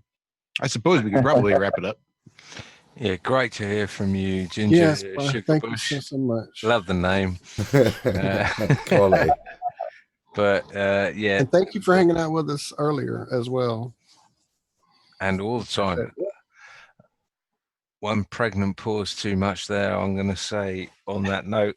And I'll catch you all later. Thanks very much. All right, John, you have a great rest of your night. Enjoy your weekend, sleep well, and I hope things start to look up. If we're doing sign outs, I'm going to do that. I just want to give one quick shout out to a guy I've listened to for a while. He only appeared in his chat once. It's 007.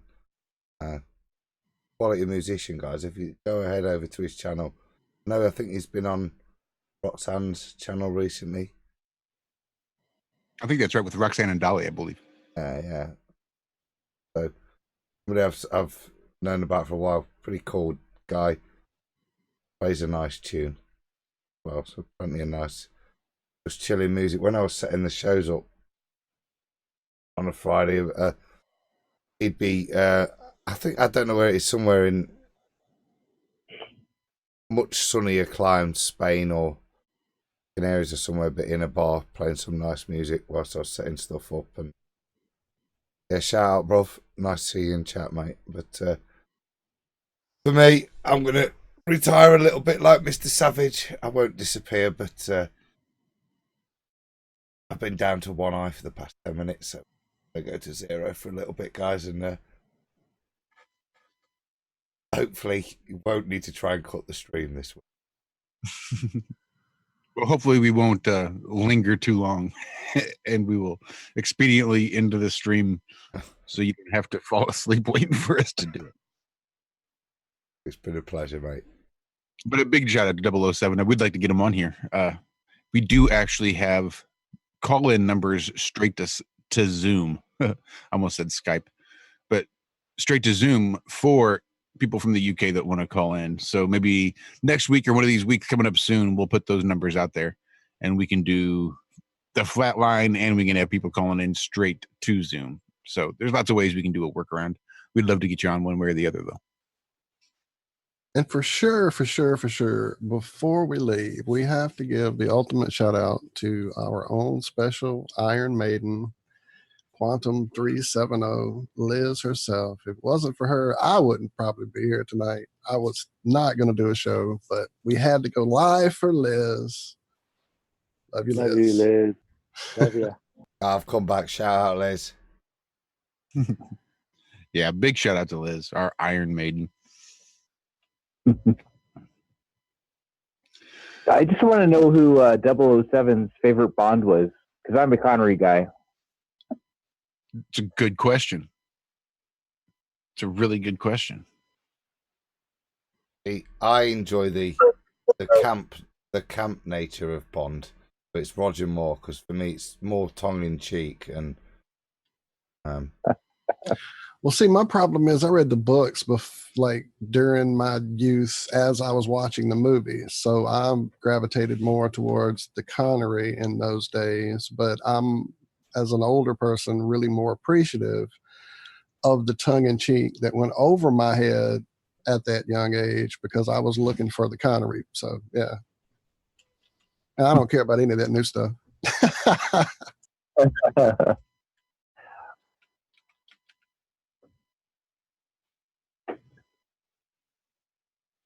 Yeah. Brosnan and Timothy Dalton and Big Craniel don't hold a candle to Connery and Moore. And I think it's Thurl's good. or something that did Her Majesty's Secret Service. Oh yeah. Yeah, he had his one off, but I don't know. 007 just said Daniel Craig. George Lazenby. George Lazenby. Lazenby. Lazenby. One off from. And then there's also the 60s kind of psychedelic one. Dr. Doolittle plays him. I forgot his name. Whoever plays Doolittle. Anyway, this turned into a pub quiz. Sorry. Sorry. I love it though. David Niven. Oh, that would have bugged me. There otherwise. we go. See, I was digging too. I was thinking. Couldn't get there. That's kind of weird, that one.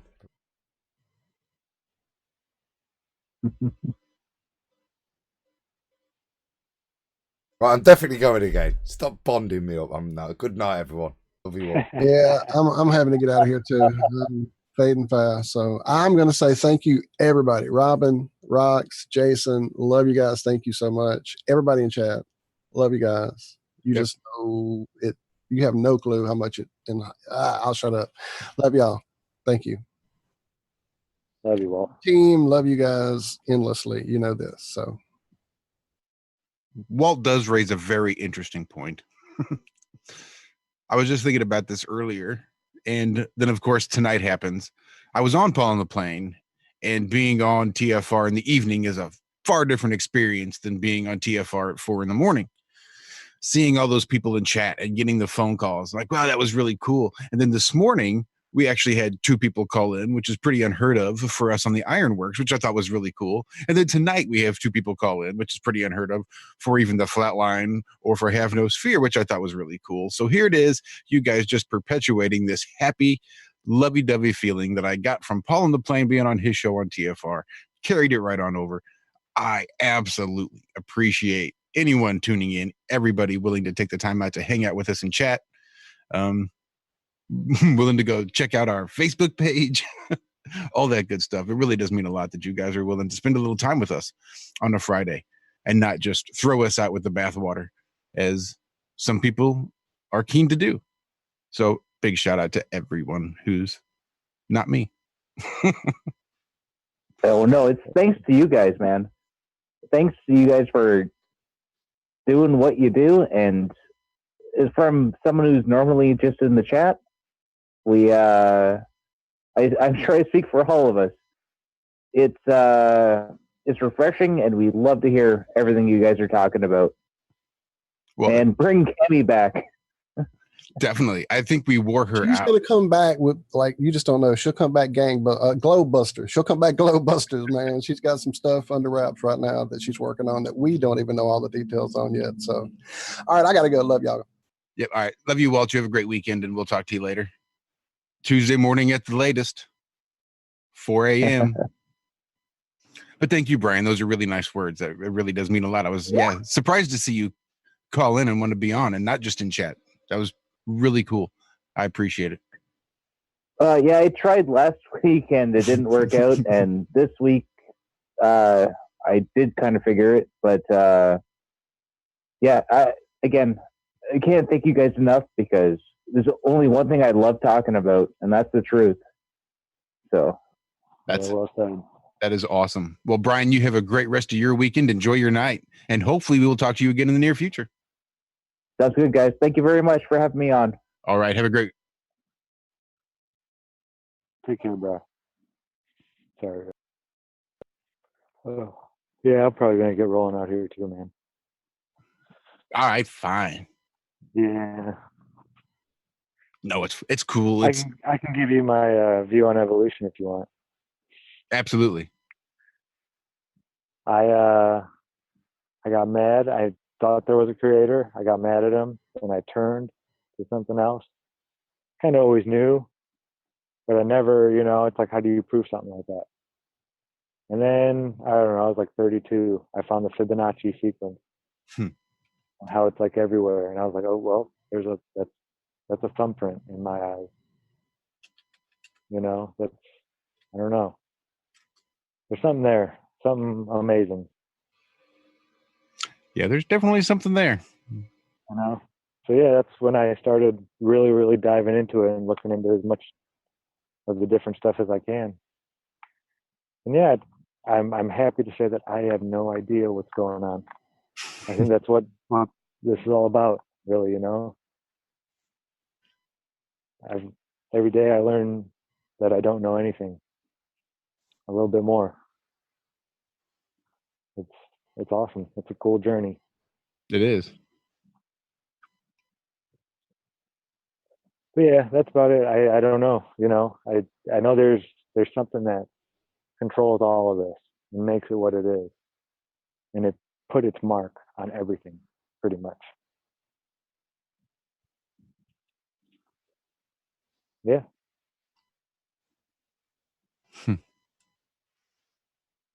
That's awesome. But I love you, Josh. I love you, Zach. Adam, John, Walt, everybody, Robin, Rox, Jason, everybody. You all know that. I say it all the time. I love you guys. I look But yeah. forward to all your little babies sprouting up soon. Oh, I know. I can't wait. Pretty soon. I'll be doing lots of videos and stuff. Keep me updated. I'm gonna get Hank some food here, and so I gotta get I'm gonna get out of range. But I love you. Love you all. You guys have a wonderful evening. You do the same. I'll talk to you. You know I will. Yeah. Will do. Love you. Yeah, tell him don't tell on him. All right.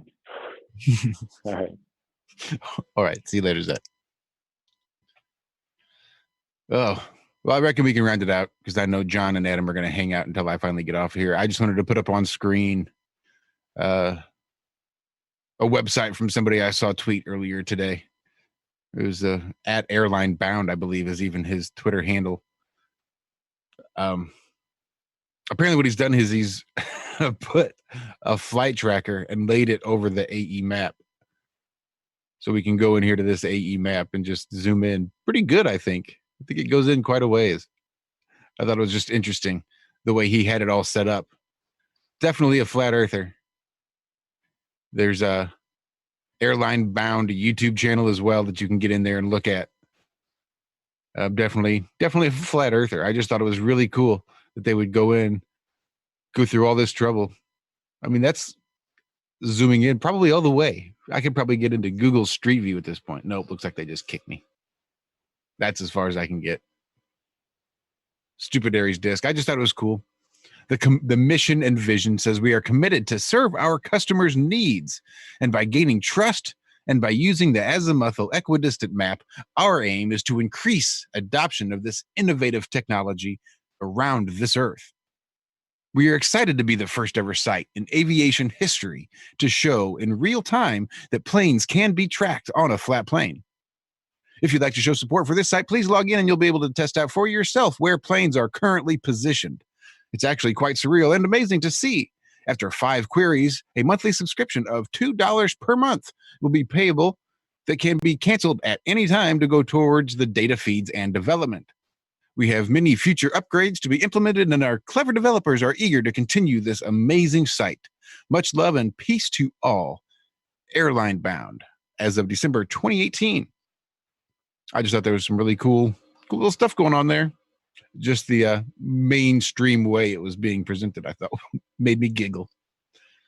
Anyway, I think that's everything. It's been a hell of a show. Thank you, Roxanne. Thank you, Jason. Thank you, Robin. Thank you, John. Thank you, Adam. Thank you, Zach. Thank you, Walt. Thank you, Brian. Thank you, Connie. And I think that's everybody. And it's been a hell of a Friday. I think I'm going to go. Oh, thank you, Josh. Oh, thanks, Adam. Yeah, I guess it doesn't make sense to thank myself, but I guess I was a part of it too. Got you cued, bro. Drop some music and we're out of here.